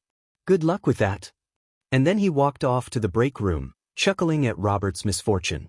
Robert's mind was made up. He was getting blackout drunk tonight. Izuku landed on the SDN flight balcony with a light tap of his boots and walked into the bullpen. The sound of dispatchers directing their teams and coordinating with local law enforcement came from each cubicle he navigated around to get to Robert and Chase's area. Robert's cubicle was empty, but Chase was standing near his own, nursing a cup of coffee. Conference room is over that away around the corner. Chase finished a sip of coffee and pointed with his cup. Go ahead and go inside. Robert had to step away for a bit, but he'll be coming in soon. Some of Z team is already there. And good work this morning, you helped pick up some of the slack these idiots caused. Thank you, Chase, but they wouldn't be sabotaging each other if one of them wasn't in danger of getting cut. Izuku said pointedly. Chase just held a hand up in surrender, as if to say it wasn't on him, before waving him towards the conference room again. Izuku turned and followed the directions Chase gave him to the conference room and pushed open the door. Almost all of the Z team members were already milling around, some seated and some standing. Only Invisible, Male Vola, and Golem were missing. All eyes turned to him as he stepped in. Flamby was lounging back in his chair, casually igniting one hand on fire and putting it out in rotation. Who the F are you? This conference room is for Z team members only at the moment, so get your ragged costumed but the F out of here. Prism spoke up before Izuku had a chance. Bay he is a member Z team, this is Deku. He's the guy they got to replace whoever they kick off the team today. Did you not watch the link I sent in the group chat last Friday? She sent Izuku an angry look before asking Flamby. Yeah, no, I didn't give a sheet to watch a video about some no-name hero. He responded carelessly. Izuku got interrupted again when Coop chimed in from her corner on the left side of the room. That no-name hero punched a hole through a van's front grille and engine block. I wouldn't tempt fate. Her voice wasn't concerned for him, just matter of fact. Izuku finally got a word in. I wasn't brought on to replace anyone. I don't want to replace anyone. Like I said earlier this morning, I am highly against any of you getting cut. You've worked to be here. Punch Up chuckled, and like I said earlier, easy to say when you're not in any danger of getting the. Izuku decided he wasn't going to get anywhere in this conversation at the moment and went to stand in the corner at the back of the room opposite of Coop. Her eyes tracked him as he passed. A reddish-pink portal appeared on the conference room wall and Male Vola stepped in with all her 6'6" height and muscled glory. Her glowing yellow eyes brightened when they landed on him, her tail flicked and her grin turned saucy. Well, hello there, mean and green. I thought I told you not to keep me waiting too long. Haven't even got to work with you again today. Her tail came up to brush along his masked cheek and he let her. She tested her boundaries a bit and had it coil around his neck without pressure. Her smile widened when he didn't flinch away from it and retracted her tail as she walked away to settle further into the room. Out of the corner of his eye, Izuku watched Robert walk in and then fail to get anyone's attention. What the F is going on between you two? Sonar had a confused look on his face as he looked back and forth between him and Malvola. Oh, nothing's going on, yet. The grin she flashed Izuku's way was all teeth. The doors to the conference room suddenly swung open with force and Robert was sent airborne across the room to crash into a few chairs, only for two tendrils of Black Whip to snap out with speed from the side of Izuku's waist to catch him before he could. Golem, you need to be more aware of your surroundings. Not everyone is as durable as you are. You can easily hurt people you don't mean to. Izuku lightly chided as he set Robert back on his feet and retracted Black Whip before dismissing it. Golem looked at Izuku, then back toward Robert. Yeah, my bad, Rob. He lumbered over to the back of the room and sat down with a loud thump that shook it a bit. Izuku gave him a pat on the shoulder as Blonde Blazer walked in followed by Chase holding a chunky little dog in his arms. We ready to get this party started, or what? Chase asked, shifting his narrowed eyes around the room at each member of Z-Team as they took their seats, except for Izuku who remained standing against the wall near Golem. Robert squared his shoulders. Okay, as you all know, by the end of today one of you will be getting cut from Z-Team. They all started calling out in disagreement, with Prism trying to appeal to Blonde Blazer about needing a better dispatcher, which caused Robert and Prism to curse at each other and her asking where he came from. It doesn't matter where I'm from, Cardi C. What matters is that I am the one who's here to figure out who stays and who goes. Robert pressed. Yeah. Chill out, little lady, and let the man talk. Punch-Up laughed in her face. Prism quickly snatched a knife from Coop's wing, whom was sitting right beside her, and lunged across the table. She went to press it against Punch-Up's jugular when a gloved hand clamped around her wrist like a steel vice. No one had actually seen him move. One moment he was leaned against the back wall of the conference room, and the next he was standing over top of Prism and Punch-Up. Prism's eyes widened slightly behind her visor and her wrist didn't move a centimeter when she tried to tug out of his grip. To the others, it was as if his presence seemed to fill the room for a moment. His eyes shined from behind his cowl as he stared into her eyes before he looked around the room to make eye contact with each member of Z-Team. No more fighting. No more sabotage. Thanks, now. His tone was steel and his gaze sharp. We are all members of this team, which means we take care of each other. I do not care that you think someone is getting cut from the team. Be better. He let Prism's wrist go and she pulled her hand back fast. She scoffed and climbed back to her side of the table, handing Coop her knife back. Coop placed it in her wing. Ask next time. Izuku's heavy gaze went to Blonde Blazer next. You told me that you believe in the Phoenix program. That if someone was willing to go out every day to protect and safeguard, instead of destroy and cause fear, that you would give them that chance. Why are you letting that chance be taken away? Blazer had a conflicted expression on her face. It's not that simple, Deku. There's levels to an operation like SDN. Checks and balances that weigh down the scales. Robert stepped forward to bring attention back to himself. When I look around this room, what I see is potential. Yet that potential is wasted if you can't learn to do anything meaningful with it. And at the rate you all are going, that is what you will all be remembered as. They won't remember what you did as for the brief time you were heroes, just what you could have been. It was quiet for a moment after he finished speaking. Izuku could understand where Robert was coming from. He thought of how Aizawa-sensei spoke of potential and his logical ruse of expelling the student who was deemed to have none. All in a bid to get them to go beyond their limits and think outside of their perceived limitations. He eventually found out the truth. It was no ruse. I was almost forced to give up my dream of becoming a hero. Myself and others were tested on our resolve to be heroes, and were told that the one who came last in these tests would be denied the opportunity. We were told that we would be deemed as having zero potential. Izuku spoke in remembrance of that first day at UA University. I came in last place.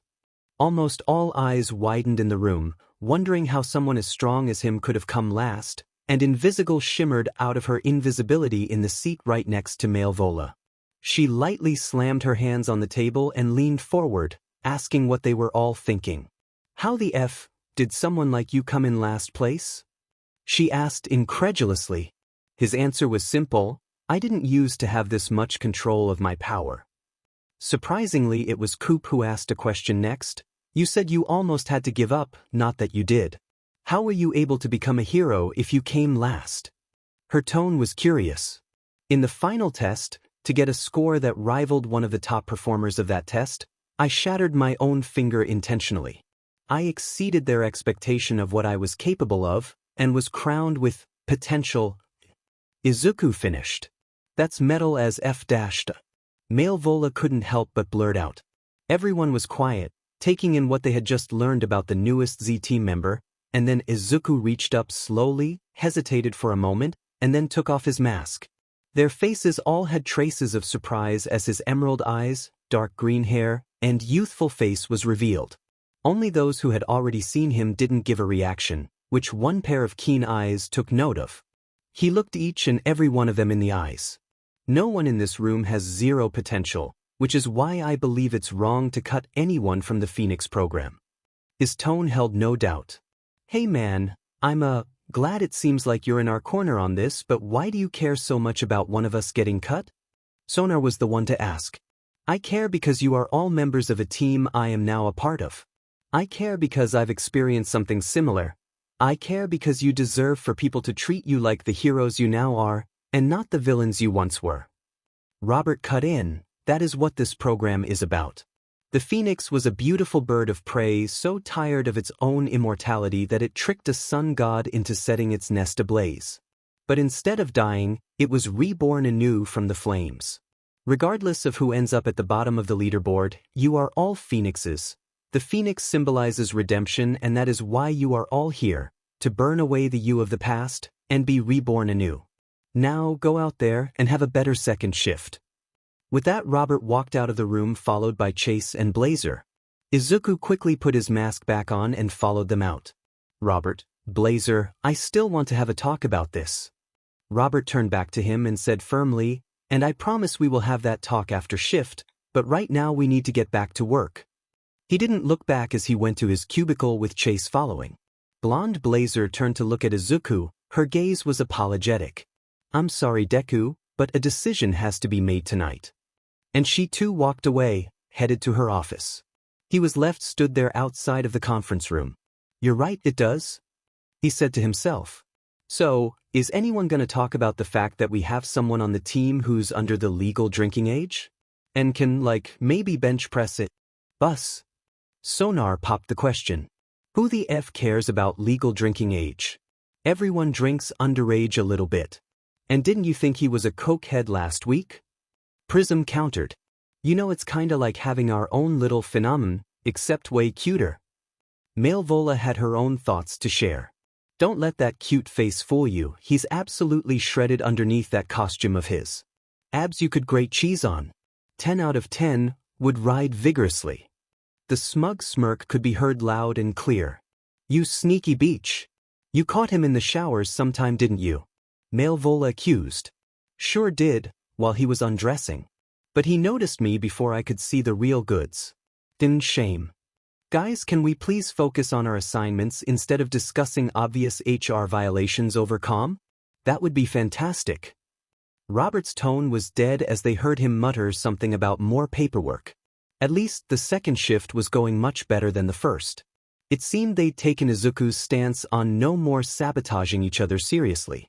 Deku, I have a massive multi-car pile up on the freeway. First responders need assistance getting injured from their vehicles, and then the debris needs cleared from the road. Flamby, you go with him. Robert assigned the call. Why do I have to be the one to go with Baby Beach Boy? Flamby complained. I'm pretty sure Mean and Green can fold you like a lawn chair. Malevola threw in. Because you're our only other flyer who's not currently on a call, and because I said so. But fine. Flamby snapped. Invisible lightning struck has been spotted again. Go and take care of him. Robert called out. Nah, I've already ran into this Chuckle F twice, I'm good. She declined instantly. Izuku ignored the byplay between them the best he could as he got the ping of where the accident was and took to the sky from where he'd been sitting on the edge of one of the city's skyscrapers. When he got close, he could see a trail of fire coming from a separate direction. They landed one after the other, and Flamby went on his way without even saying a word to him. Izuku found the nearest first responder to get red on the situation. We have a few people trapped in their vehicles that we need to tend to as fast as possible. We have jaws of life, but it takes a few people to set up and use. Anything you can do to speed up the process of removing people would be appreciated. Call out when you have someone and we'll take over. A middle-aged looking first responder said to him before he started walking away and then paused. Hey, real quick, what's your hero name? My name is Deku. Call back up over immediately or I'll move quicker than you can get to them. Izuku said as he went to the first car, checked the passenger in the driver's seat over from the window to make sure they weren't against the door, and then proceeded to rip the door right off the frame of the vehicle to get access to them. Hey guys! Forget the jaws of life. Point Deku to high-risk vehicles first and follow behind quickly. We are moving fast here. The first responder immediately devised a new plan once he saw what Izuku could do. Flamby watched out of the corner of his eye as Deku was working methodically, checking and freeing each passenger while he handled his own group of vehicles further away at a slower speed. Sheet dash. This car is pinned and the door is absolutely smashed. I'm gonna melt this fucker off. Flamby cursed in irritation. Don't. If you superheat the door, you may harm the passenger inside. Deku yelled. Create a blowtorch and focus on the hinges. He advised. The F are you talking about? Create a blowtorch? Flamby gave him a glare, still trying and failing to get the door open, but he listened and didn't start melting the door. Focus your flames to the tip of your fingers and make it as hot as you can, but keep it contained to no more than a few inches from them. Deku shouted over as he peeled open the top of one car like a can opener and used Black Whip to lift a family of 4 out of the vehicle all at the same time. I've never tried that before, Flamby muttered to himself before he begrudgingly raised the hand he wasn't missing fingers on and did as Izuku had instructed. At first the fire sparked and blazed from his hand like a small bonfire, before he focused and the flames slowly condensed to a few inches and turned a brilliant blue color. Holy F, that worked. He was surprised at himself. He directed the burning blue flames towards the hinges and melted through the metal like he was sliding his fingers through softened butter. The flames were so hot. He pulled the door off and the woman inside tumbled out of the car as he quickly extinguished the flame and caught her. She sobbed thankfully and he looked toward Deku, who gave him an approving nod before moving on to another vehicle. Ahem, yes, you're fine now, please go over there. Flamby quickly shuffled her off towards the help. He looked back down at his hand, still marveling at what he was able to do. He looked toward the few vehicles he still needed to take care of, and marched forward, igniting his fingers as he did so. Let's see that fucker be faster than me now. He grinned. The shift was coming to the final stretch, and it was getting dark by the time they finished clearing the debris from the road and handled all of the passengers. Izuku and Flamby stood next to each other quietly for a moment. You know, Flamby, I noticed that you didn't attempt to sabotage anyone during our morning shift. Deku let his comments settle a bit before he looked over. I don't need to do shit like that, I'm better than them. He held a cocky smirk, and he walked a bit away as his body ignited. He turned toward Deku. For being a little beach boy, at least you can hold your own and won't make Z-Team look bad. With that, he shot off into the sky, heading toward HQ. The playground was quiet, peaceful.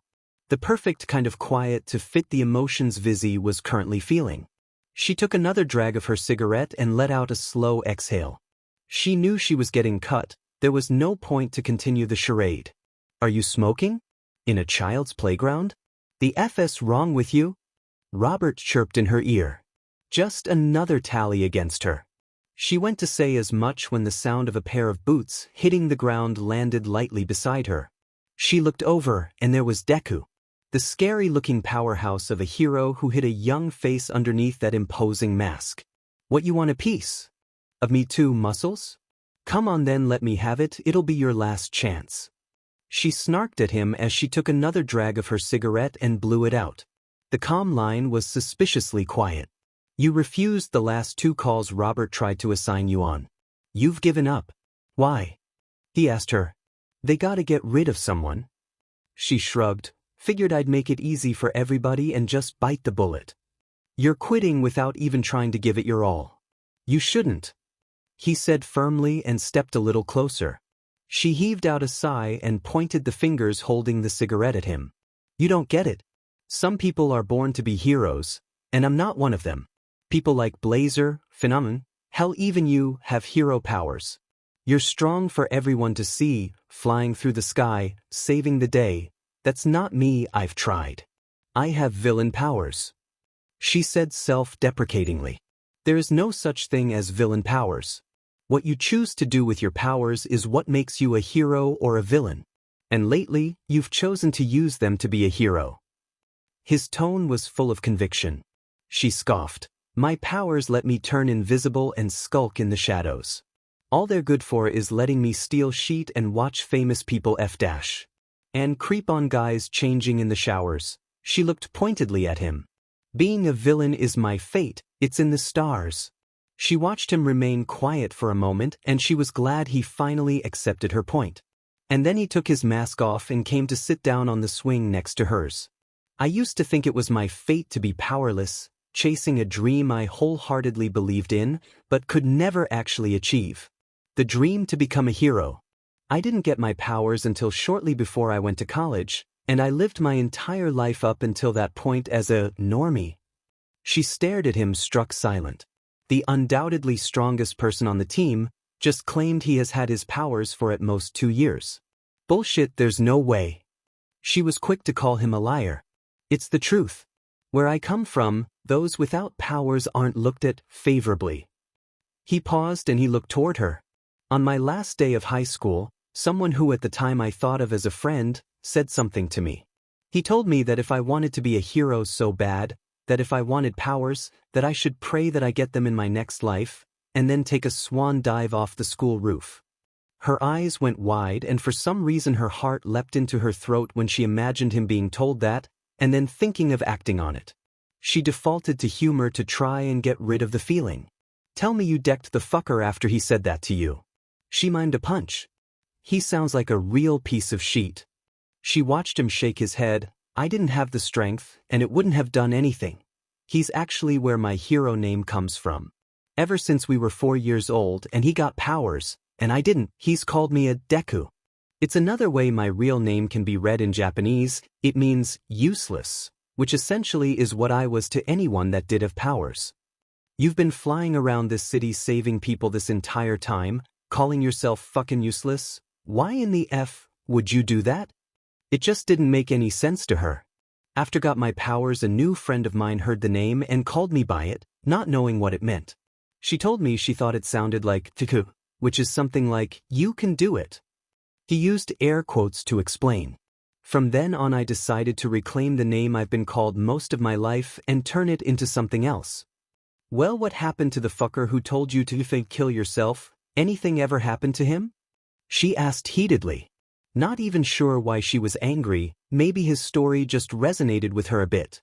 Ironically enough, later that same day he got taken hostage by the same villain who attacked me, right after he said that to me, when I walked home from school. I was saved by the hero I idolized most, and I asked him if I could be a hero without powers. She rolled her eyes. Of course he told you something like, of course son, anyone can be a hero if you try hard enough. She mocked in a deep voice and then laughed. He told me no. Her laugh cut off instantly and her brain stalled like a scratched record. He told me that it's okay to dream, but that I should dream realistically. She watched him look at his fist as he clenched and unclenched it. A short while later, I tried to save that person who was taken hostage, the same one who told me to kill myself if I wanted a chance to be a hero, with the help of the person who just told me that I couldn't be one. After I did that hero realized he was wrong, and told me the same thing I'm about to tell you. He looked her in the eyes and the smile he gave her was radiant, almost blinding in its intensity. You can be a hero. His smile took on a softer tone. And anyone who tells you different Vizzy can answer to me. Invisible couldn't quite explain how she was feeling. Part disgusted and part enraged. To learn that someone she'd figured had lived their whole life strong, confident, and capable was someone who had been scorned and told they should kill themselves and hoped to be reincarnated for a better life. She was a villain, sure, but she wasn't that much of a piece of shit. Invisible, That a-hole who you ran into at Granny's and the alleyway is robbing a jewelry store right now. He's only about a block from your location. This could be what you need to improve your standing. Go move the needle. Robert called over the comm and both herself and Deku heard him. She watched as he put his mask back on and got up from the swing. He slowly started to float into the air as he turned to face her as he drifted off. It is not in the stars to hold our destiny, but in ourselves. Now go be the hero I know you are. With that she watched him shoot off into the night sky until she lost track of him. She looked up into the night sky and thought about all of what Deku said. With a quiet little sigh, she flicked away the cigarette that had smoldered out while they were talking. All right, Robertson, where is this fucking loser at? Robert watched slightly confused as the members of Z-Team cheered and clapped for Invisible as she brought in Lightning Struck in HNDCFFS. He noticed all of them were giving strange looks over in Deku's direction. He could tell that Deku had noticed them as well. Out of the corner of his eye saw Blazer walk up with a slightly concerned expression, to stand beside him as she watched as well. He looked to her. Why are those assholes not being assholes? I don't get it. He asked her. She still had that slightly concerned look on her face as she explained and pointed to his headset. Well, this button keeps the line one-on-one. This button connects to the whole team, and the last one connects to the whole branch. Thank God you kept it to just the whole team. Robert had to think about it for a second. So the personal conversation that was supposed to have been between Deku and Invisible that included one of them being suicide-baited, with me as an unfortunate listener, has now been heard by the entire team. Fantastic. He ran a hand through his hair with a deep sigh. He had fed up pretty big there. Blazer gave him a pat on the shoulder. He's got a way with words. It's inspiring. You should probably tell him. And hey, it could have been worse. The last guy broadcasted all the details of his botched circumcision. It was an HR nightmare. She grabbed his shoulder and gave a gentle squeeze. Meet me in my office in a bit. You have a decision to make. The reminder sat heavy on his shoulders, and as Blazer walked away, he watched Izuku peel away from the other members of Z-Team and head towards him. He remembered how said he was about the cut. He decided to bring up the comm call first before getting to the other part. This is going to be fun. He thought to himself sarcastically. He spoke of before Izuku could say anything. Before you say anything, there's something I gotta let you know. I accidentally broadcast your and Invisible's conversation to the whole team. That's why they've been throwing you looks. I'm sorry about that. He watched Izuku go still before he watched his shoulders slump. I wasn't planning on sharing that information with anyone, let alone the whole team. It just kinda happened once her and I got to talking. I couldn't stand the way she had given up, but what's done is done. I'll deal with it. Thank you for letting me know. Izuku nodded his head at him, and Robert had to throw a jab in. I didn't think they still taught Shakespeare that far in the future, let alone in superhero college. Robert spoke quietly and gave him a side eye with a smug smirk. Shakespeare is timeless, and we had regular core classes. You still have to earn your degree and be educated. Izuku sounded slightly offended, and it made Robert laugh. And what about the fact that you were hovering nearby while Invisible made the arrest? Just in case something went south. Robert asked. She doesn't need to know about that. This is her moment. Izuku was quick to say, and Robert laughed again but agreed. After a moment Robert grew serious. Come with me. We are going to meet with Blazer. Robert could see a few of Z-Team eyeing them as they walked away, but none of them made to follow. Coop's stare was the most unnerving, and it was focused solely on Izuku from what Robert could see. They walked into Blazer's office, and locked the door shut with a quiet click. On her desk were two files, one with Sonar's name and mugshot, the other had Coop's with her heavily blacked out information. So it's down to Coop and Sonar, they are tied for the bottom, so the choice is up to you. Blazer told Robert. But Invisible is at the bottom of the leaderboard, shouldn't it be her? Robert asked confused. The one in the bullpen? Oh, that thing only updates every hour. She said with a wave of her hand. Robert looked at Izuku as he cut into the conversation. I still don't understand why any of this has to happen in the first place. They all have the ability to be great heroes. The opportunity shouldn't be taken away from them. We can find a better way to motivate them besides scaring them into compliance by cutting one of them. I don't want to have to cut anyone, but the decision came from higher up. We do good work here, but the SDN is still a business and it's still partly run like one. I don't want to have to do this, but I don't have a choice. A decision has to be made. Frustration was creeping into her voice. There is always a choice.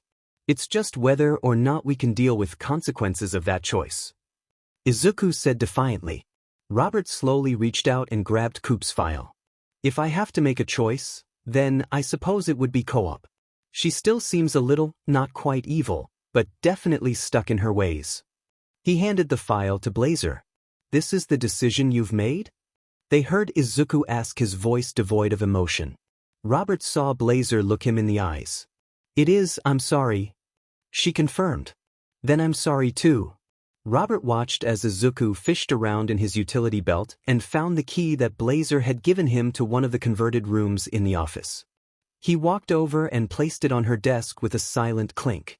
If you're going to cut her to appease people who only look at a bottom line and not the path of redemption that she and the others are trying to take, the good they've managed to do regardless of their rocky foundations, then I'm also leaving. Being a hero solo is lonely, I've come to realize. And that's what you're condemning her to, assuming she isn't eventually dragged back into the life she left behind. Robert watched as Izuku said nothing else and simply walked away to the door, opened it, and closed it softly behind him without so much as a look behind him. Blazer's eyes had gone from wide when Izuku placed the key on her desk, to a distraught frown once we walked right out the door. That's not ideal, was all she could think to say. Her eyes were panicked, thinking about how she can salvage this. No fing kidding. I knew he'd react negatively, but F me, I didn't think he'd quit the team. He's stranded in this world all alone and he just decided to dip cause someone he met a few days ago is being fired, but knowing some of his story with what he told Invisible, I think it struck home pretty damn hard. Robert said as he looked toward Blazer, who was worrying her bottom lip with her teeth. The way he spoke about you, Robert, when he was talking about the querulous, how they were treated, and the hope you and your family would have brought to them, at the time I thought he was talking about someone that he knew. But he was talking about himself. You were the hero he wished existed in his world. Blazer told him, her eyes soft. I feel even worse. So, what do we do now? Coop had done what she thought people would consider the polite thing to do when Invisible came in with the thief. She had caught. It would be a nice little send-off for the woman when she was cut from the team. It had been about an hour since she had seen Deku walk away with Robert, and then a short while later walk out straight to the flight balcony and fly off.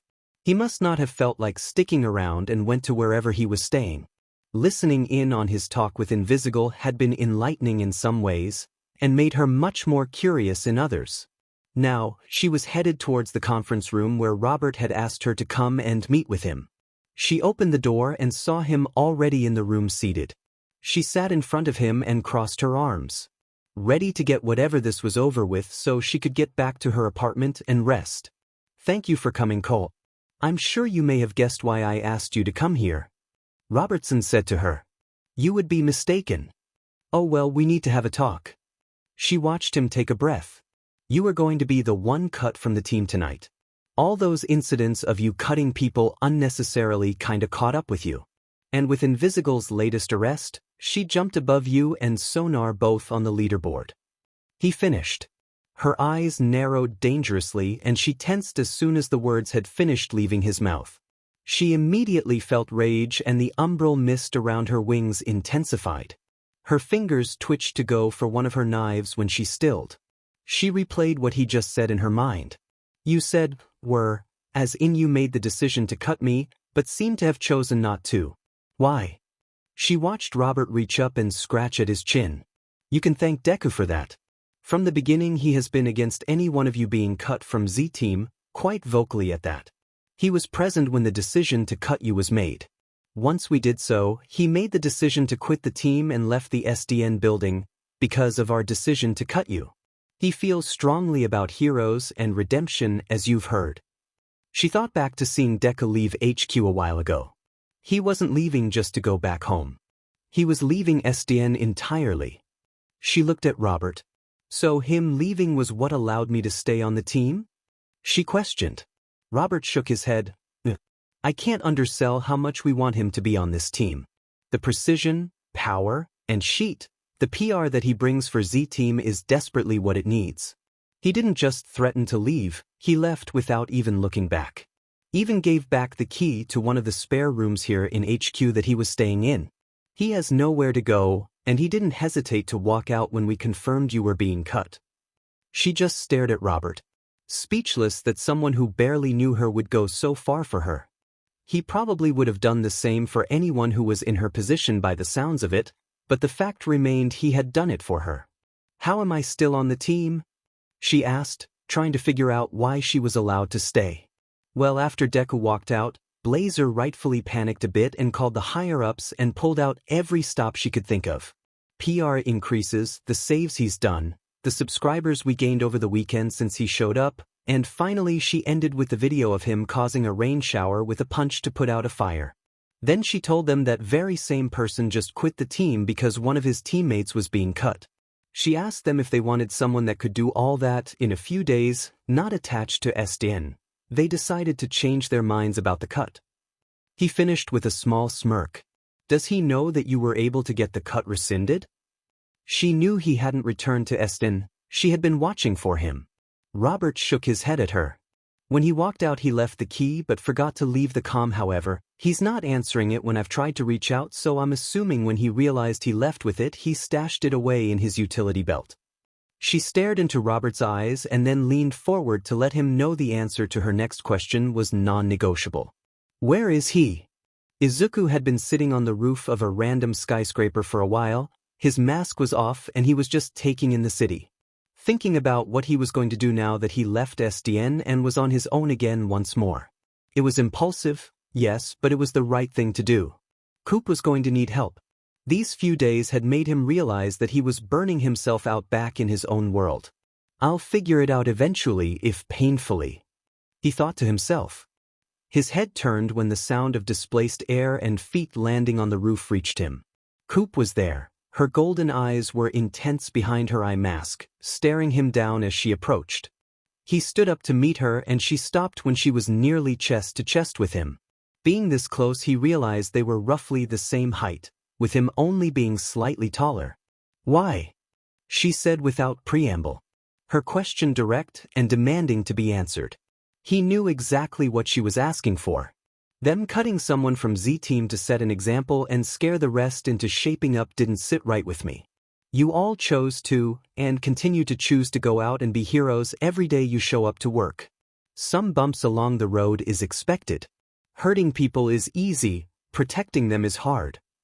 His gaze never wavered from her eyes. They said you had nowhere to go, and yet you still left. I would have been fine on my own. You left behind pay and accommodations. I'm sure it wasn't easy. She pressed and he shook his head. It wasn't, but being a hero is about more than the pay or benefits. It's about helping those who need it. They abandoned you to be a hero on your own, or worse, you'd be dragged back into the life you left behind. I told them as much. I didn't want that to happen, so I figured I'd find you eventually and offer to lend you a hand where I could. Going at it alone isn't great. Izuku realized she was doing that thing again, where she didn't blink at all while she stared at him. They contacted the higher-ups who pushed for the cut after you left. Blazer used your performance in the short time you've been here to show them how effective you are, and then told them you quit because they fired me. They rescinded the decision to cut me from the team. His eyes widened and he couldn't stop the smile that came to his face if he tried. That's great news, Coop. No one should have been cut anyway. I didn't think they would change their minds, but I'm glad to be wrong. You can be a great hero. You just need to adjust a little. His smile turned softer but didn't diminish. You always do that, call me Coop instead of Coop like everyone else does. Why do you do that? She asked him. It's your real hero name and what I know you prefer to be called. Why wouldn't I? There's power in name, whether for yourself or others. Her stare seemed to somehow get more intense, almost scalding in its intensity. She never took her eyes away from his as he watched her reach into a hidden pocket of her suit and produce a key, which he realized was to one of the spare rooms in the base. They asked me to bring you this and ask you to come back to HQ. They want you back on the team. He gave a quiet sigh of relief as he looked down at the key and reached to grab it. Oh, thank God, I wasn't looking forward to figuring out where I was going to stay for them. Quick as a knife strike, Coop reached up, snagged the back of his neck in her hand, and brought him to her lips in a searing kiss. Izuku's eyes went wide in surprise and his mouth dropped open in shock, which Coop took full advantage of to slide her hot tongue into his mouth to coil around his. Izuku's eyes went lidded and then closed as his hands came up to settle on her hips as he reciprocated the kiss. She tasted like something sharp and smoky, something uniquely her. A short while later she finished with a little nip to his bottom lip that made him hiss, and then she disengaged and took a step back from him. Her eyes smoldered as she looked at him. That was a thank you for helping me stay on the team, even if it was unintentional. You were willing to leave SDN to assist me. I will remember that. Her wings extended and she started to lift into the air slowly. I'll be seeing you, Izuku. He looked to her dumbfounded. I never told you my name. She drifted off a little further and she spoke with a smirk. You did not. But Deku is another way your name can be read, is it not? I already told you, you have me curious and that's still dangerous, just maybe a different kind of danger. With that she flew off into the night and Izuku let her. So, that actually just happened. He said to himself. Way to go, kid. Nothing like getting smooched by a CC older woman. Haha. Banjo laughed loudly in his mind. Izuku blushed and slapped a hand to his forehead. How am I supposed to act normal the next time I see her? He complained as he looked up into the night sky. The room was hot, scorching. Sweat dappled across her skin and she couldn't catch her breath as strong hands gripped her thighs to hold her lower body still. A blazing tongue liked a wet stripe up her inner thigh, collecting the liquid that had dripped down it, before coming up to press firmly inside of her. It swirled once, twice, 3 times before it retreated and lips moved to clamp around her CLT and SEK hard. Her abs contracted as she curled in on herself and she bit down on her lip to try and contain the but she only partially succeeded. A scarred hand left her thigh to trail up her smooth stomach before cupping her beer and giving it an appreciative squeeze, while lips and tongue never stopped working her over. One of her hands flew up to grab at her headboard while the other went down to fist in his hair and pull him in deeper. One more hard essay made her eyes roll, and then she looked between the apex of her thighs to meet glowing emerald green eyes that locked onto hers. She yanked at his dark green hair and his pupils blew out so wide they almost swallowed his whole iris, and he let out a groan that vibrated through her body from where his mouth was connected to her. She felt his other hand move and fingers slid inside her to make a curling motion and she was done. Stars burst behind her eyes. Courtney shot up in her bed breathing heavily. Sweat was beaded on her forehead and she threw her covers off and looked down. Her panties had been completely soaked through and there was a large wet spot between her thighs. Ha ha, oh Fuck. She laughed while gasping, still trying to catch her breath from the insane wet dream she just had as she ran her fingers through her deep purple hair. She laughed more quietly to herself and then turned to bury her face in her pillow as a dangerous smirk slid onto her face. I'm not even gonna try to act normal the next time I see him.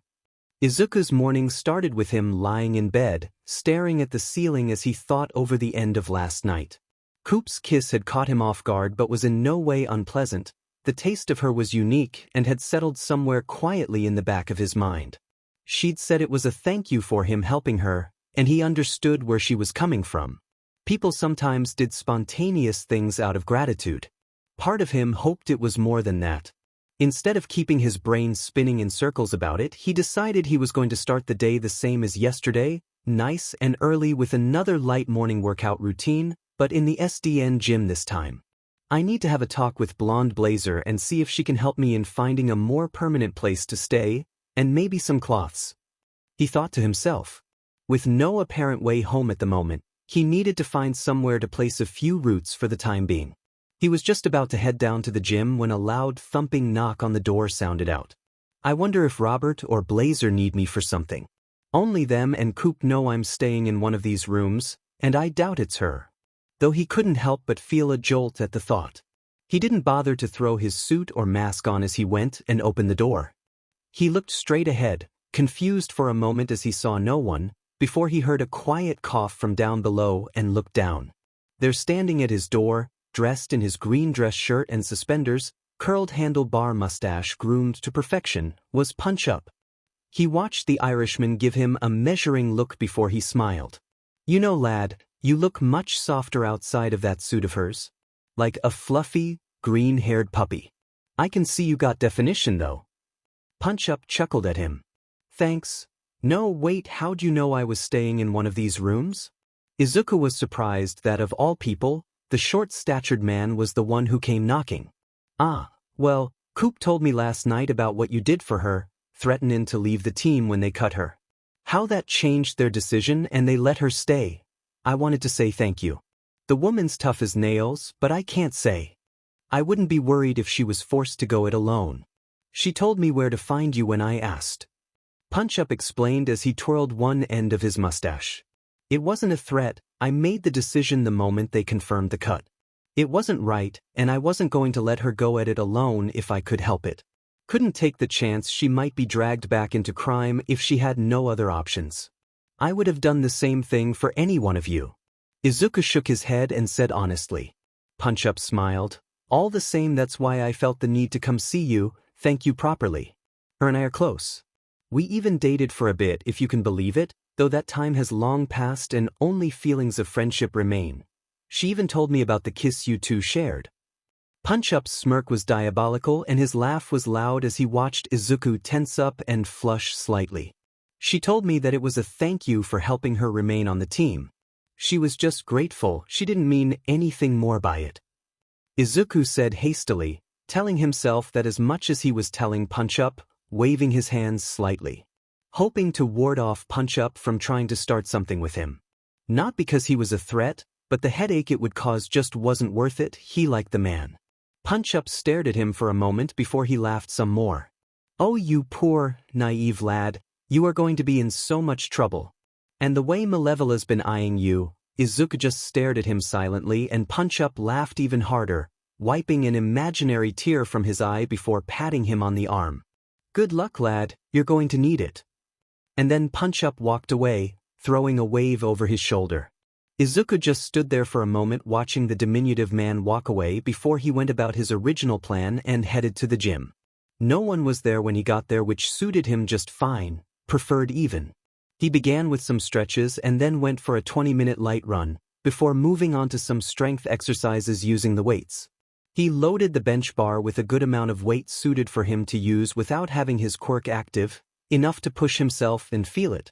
He was on the 5th rep of his second set when he noticed an invisible presence come and settle close to him. He ignored it, got 2 more reps in, and then grunted with a slow exhale when that presence swung a leg over him, settled on his waist, and flipped his shirt up a little to reveal his stomach.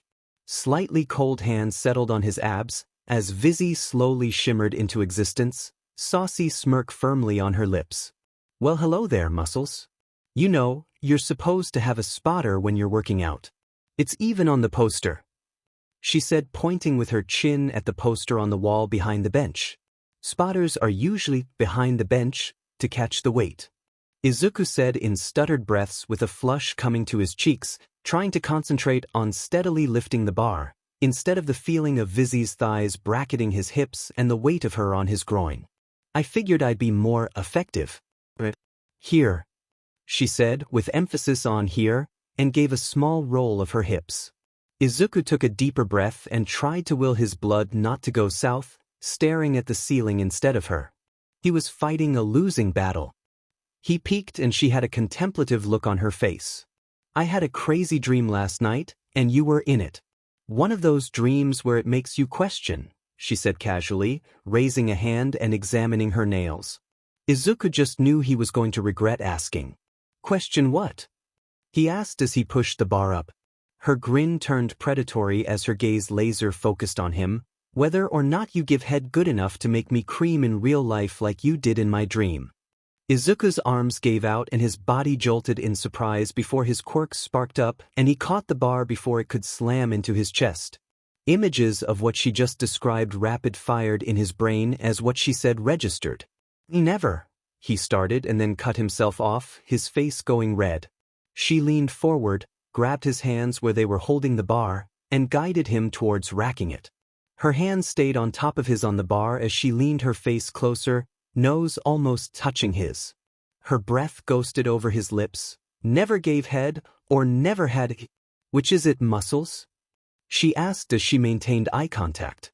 Izuku's eyes dilated, black swallowing the green until only a sliver remained as he caught her scent, something sweet undercut by something musky he couldn't quite name.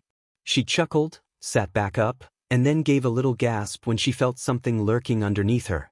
She bit her lip and her eyes went lidded. Her cool hands went back to his abs and she gave a slower, harder grind. He pulsed beneath her, and her fingers curled to claw her nails down his stomach. I've never f'd someone younger than me, she trailed off, leering at him as they just stared at one another for a moment. His hands left the bar, slowly, about to reach for her hips, when the moment was interrupted by the loud ringing of her cell phone. Izuku froze, arms hovering in the air, the haze in his eyes clearing somewhat as the sound of her phone went off. He blinked, and took in the situation he found himself in. Her sitting on his groin, him painfully hard underneath of her, and realized they were in the middle of the SDN gym, in public, where anyone could walk in on them at any given moment. Vizzy's eye twitched as she blew out a frustrated breath. She didn't get up as she shifted to grab her phone out of her back pocket and glare at it.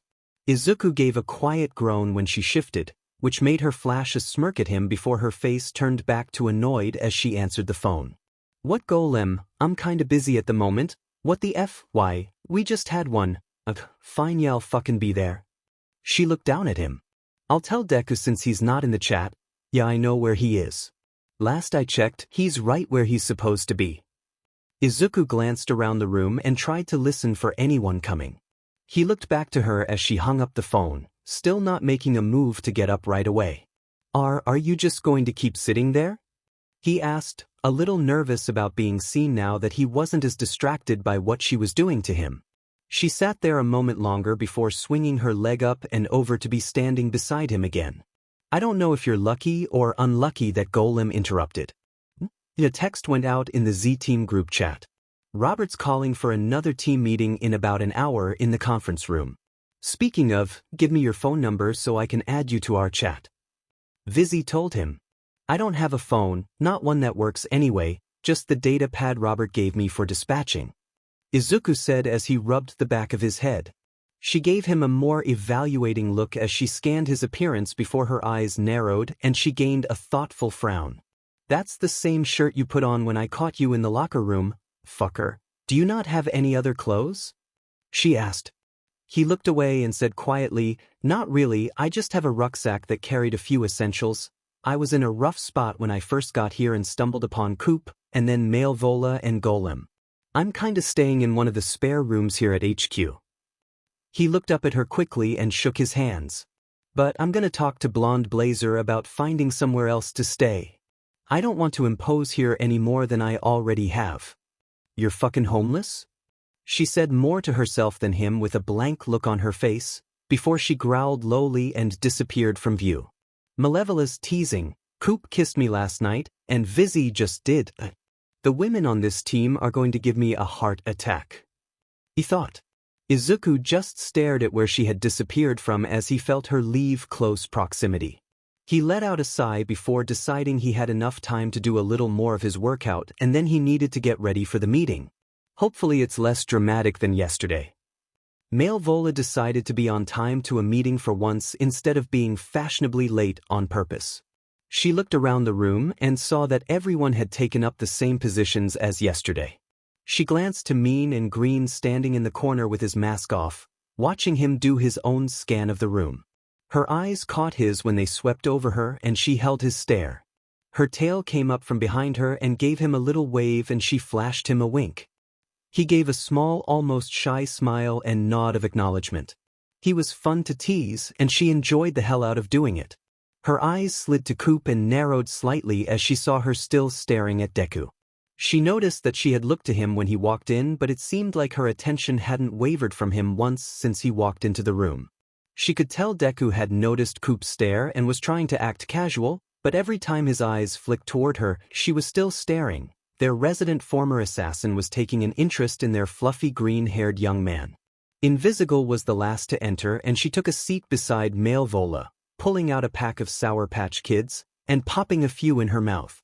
As soon as she sat down, Malevola's supernatural senses picked up on something as she took a subtle deep breath through her nose and smiled a shark-like grin, showing her sharp teeth as she turned to Vizzy. You know, even with you taking a shower, you reek of pheromones. Must have been a strong one this morning. She chuckled darkly, watching as Vizzy's eyes unconsciously slid over to Deku's position in the corner before she caught herself and gave Malvola a scowl. Coop and Vizzy both have an interest in green. Oh, this is going to be so much fun. I love a little friendly competition. Malvola thought, highly amused. She was older than most people thought she was. She had seen and done much in her years, and sometimes, today's enemies become tomorrow's lovers. She could see Vizzy about to say something, probably a scathing remark, when Robert walked in, once again followed by Blonde Blazer and that old grumpy Beefy-Chase.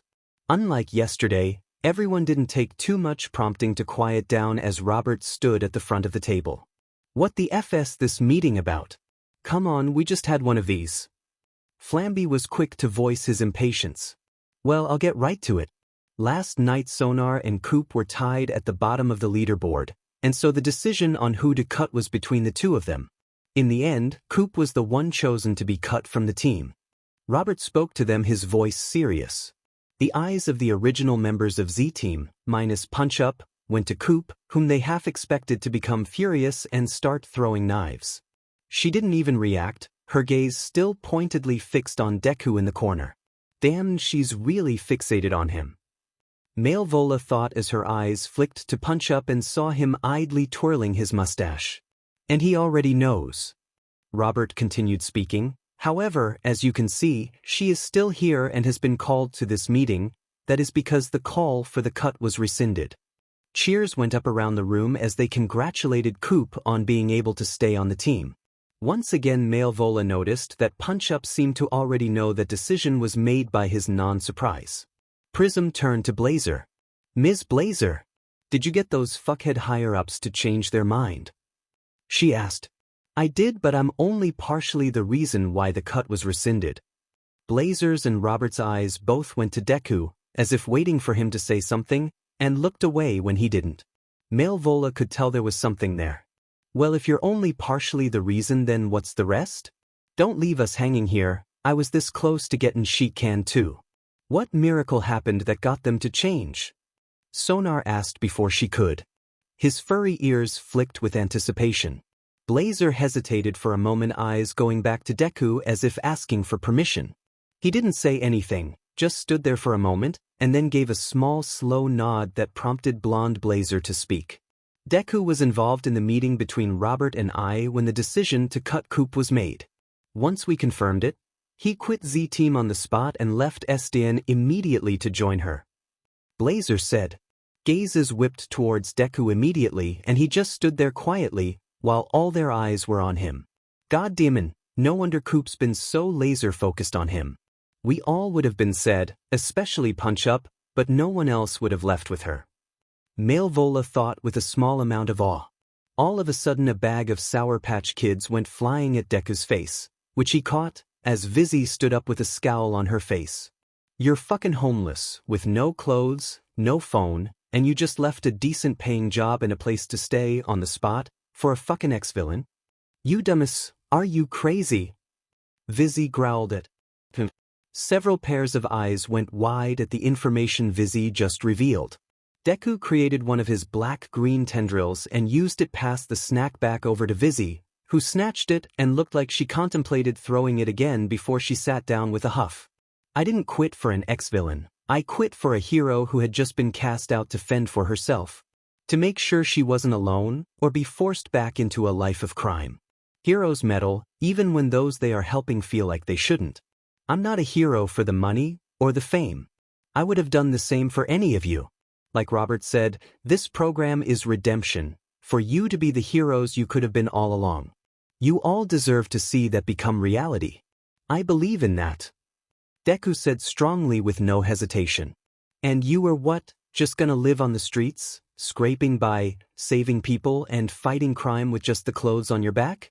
Lending whoever got tossed out on there but a hand? Vizzy asked incredulous. Deku's silence was telling, in the fact that was exactly what he had planned to do. The idea that he was willing to put himself through homelessness to watch one of their backs rang heavily through each of their minds. Why would you do something like that? Put yourself in a terrible situation to help out someone you barely know. It doesn't make sense. No one is that selfless. I'm a demon, babes. I ain't no stranger to hard times. Malvola wanted to know. Her yellow eyes pinned his emerald ones. In my eyes, any discomfort I would experience pales in comparison to what the worst-case scenario would be for any of you. Giving help that's not asked for is what makes a true hero. They all took in his words silently, no snide remarks or quips. Vizzy still stood staring at him, then reared back, ready to throw her candy at him again. Blazer cut in before she could. I was able to leverage Deku's departure from the team to get people up the chain to rescind the cut, based off of several metrics that have boosted Z-Team's status as a whole since his inclusion to the roster. This does not mean, however, that you are free and clear with impunity. If they decide to cut the program as a whole if improvement isn't made, that's it. They'll deal with the consequences if they see it as a long-term gain. Blazer laid it all out on the table. Prism raised her hand then went on to speak without being acknowledged. Are we just gonna gloss over the fact that our baby green powerhouse over here ain't even got no phone? No socials? And I thought you were just doing a whole grunge look, but clearly you need some self-care. This is just sad. She said the last part while looking at Deku. Blazer coughed and brought attention back to herself. We are working out some of the details of Deku's situation as we've been made aware of. But let's focus back to the second main purpose of this meeting. The intention was to backfill the empty spot with either Phenomenon or Waterboy. That proposal is obviously now put on pause due to not having an empty position. You could always have them both go on a cycling rotation part-time. A trial PRD of sorts that have them gaining experience and cohesion with the team. They could fill in to give members of the teams breaks as necessary or if someone is unavailable due to sickness or related reasons. Having another strength-based hero with flight capabilities in Phenomenon is worth it, and Waterboy's unique body composition and water generation would do good for the higher number of fire-related emergencies that seem to populate the city. He could use the experience the most. Deku rapid-fired a solution that had everyone, including the two dispatchers and Blazer, staring at him. I wasn't aware that you had met Waterboy or even knew who he was. His name kinda explains his powers, but Blazer trailed off with a confused look. I haven't met him, but I have cataloged his potential abilities and characteristics from the glimpses I've seen of him as I've walked around the office. I've done so for every hero that I've witnessed around the dispatch bullpen, especially those in this room. Deku said as he whipped out a small notebook and waved it. Everyone continued to stare and Sonars mumbled, "Where the f did that come from?" went unanswered. Blazer and I will review that suggestion and let the team know what we decide. In the meantime, there is nothing else to discuss. Be prepared for our shift later. Robert looked to Deku. Deku, come with me. There's a few things we need to go over before shift and someone I need to introduce you to. Malvola watched Deku nod as he put his mask on and followed Robert out of the conference room. Other Z-Team members started flowing out of the room, but Malvola placed her hand on Vizzy's shoulder before she could disappear. You seemed mighty concerned about Green's living situation. And don't think I didn't notice you glance at him when I mentioned your smell earlier. Having impure thoughts about our strong, green-haired teammate, are we? Malevola's grin was knowing and her tone teasing. Can't say I blame you. He certainly seems delectable. I want to take a bite myself. She liked her lips slowly, savoring Vizzy's scowl. Suddenly a black feather-like dagger passed between them and buried itself in the wall. They turned and realized Coop was still in the room. Her golden gaze was ice-cold as she looked at the two of them. You would do well to become better aware of your surroundings. Especially when you speak of claiming things that are not yours. The consequences can be deadly. Coop's stare was predatory. Oh, come off it, Beach, it's not like you've slept with him or anything yet. Besides, he seemed pretty receptive when I was grinding on his D earlier this morning. Vizzy finished with a smug smirk. I have not, but I did claim his lips last night. Coop looked at Malevola, and while her eyes remained cold, there was a hint of superiority there. He does taste, how did you put it? Delectable. Malevola's eyebrow raised at both women's comments, but her smile didn't waver. If anything, it grew fiercely. Well, ladies, it seems we all have an interest in the same handsome young man. Though I wonder if he'd be more interested in someone with a more womanly figure. Malevola moved her chest out to emphasize her larger bust that stretched out her white leotard, compared to the two more athletically built women. Vizzy scoffed before a challenging grin came to her face as she glanced between them. One way to find out. And she shimmered from sight, and the conference room door opened and shut. Malevola turned to face Coop, whose attention was now focused on her as well. How does Punch-Up feel about your intentions toward Deku? Malevola questioned, her glowing yellow eyes searching for any tells. I do not need his permission to pursue anyone, but he understands and approves. I want him, and so I will claim him. Neither of you will stop me. Her voice was clinical, making statements as if it was already decided. Malevola laughed loud and unabashed. If I'm being honest, I don't plan to stop you or her for that matter. We don't have to be against each other. A pinkish-red portal spawned to life behind her like a glowing scar in reality. But I will try to get him first. I haven't had competition for a man in some time. Don't fall behind. Malevola turned and walked into her portal, hips swaying. Izuku was following behind Robert in the lower level of the SDN building when he got a chill that shot down his spine. Danger sense hadn't sparked, but he had the distinct feeling that he was, in fact, in danger. He shook it off as electric doors slid open to reveal a room that made his heart ache with nostalgia. It was a lab filled with technology. High-tech computers, sensors, and mechanical arms all around the space. It reminded him of the support labs at UA. It reminded him of a pink-haired girl with dreadlocks and a knack for explosions. May was a natural disaster given human form, but he missed her like he missed all of his friends. Before I get too deep in here, I feel the need to ask if anything is going to explode.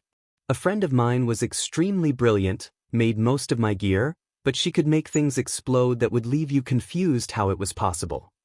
Izuku looked around wearily. Nah, brudda. We try to limit the boom in a place like this. Too much expensive equipment in here. A giant of a man with tan skin, built like a tank with legs, and long black hair spoke up from farther back in the room. He looked up at Izuku from behind his glasses. You dis Deku fella I been hearing about. Your gear in rough shape. Makes my heart hurt just looking at you. Izuku's hand came up and rubbed at the back of his head. I haven't had the time to do much other than basic maintenance to keep them from deteriorating further. It's hard to do more than that when you're dodging assassins. Robert's head snapped toward him. You told us you were out hunting prison escapees, not that you were also having to avoid being assassinated. His tone was incredulous and concerned. One of the escapees was a former hero turned assassin.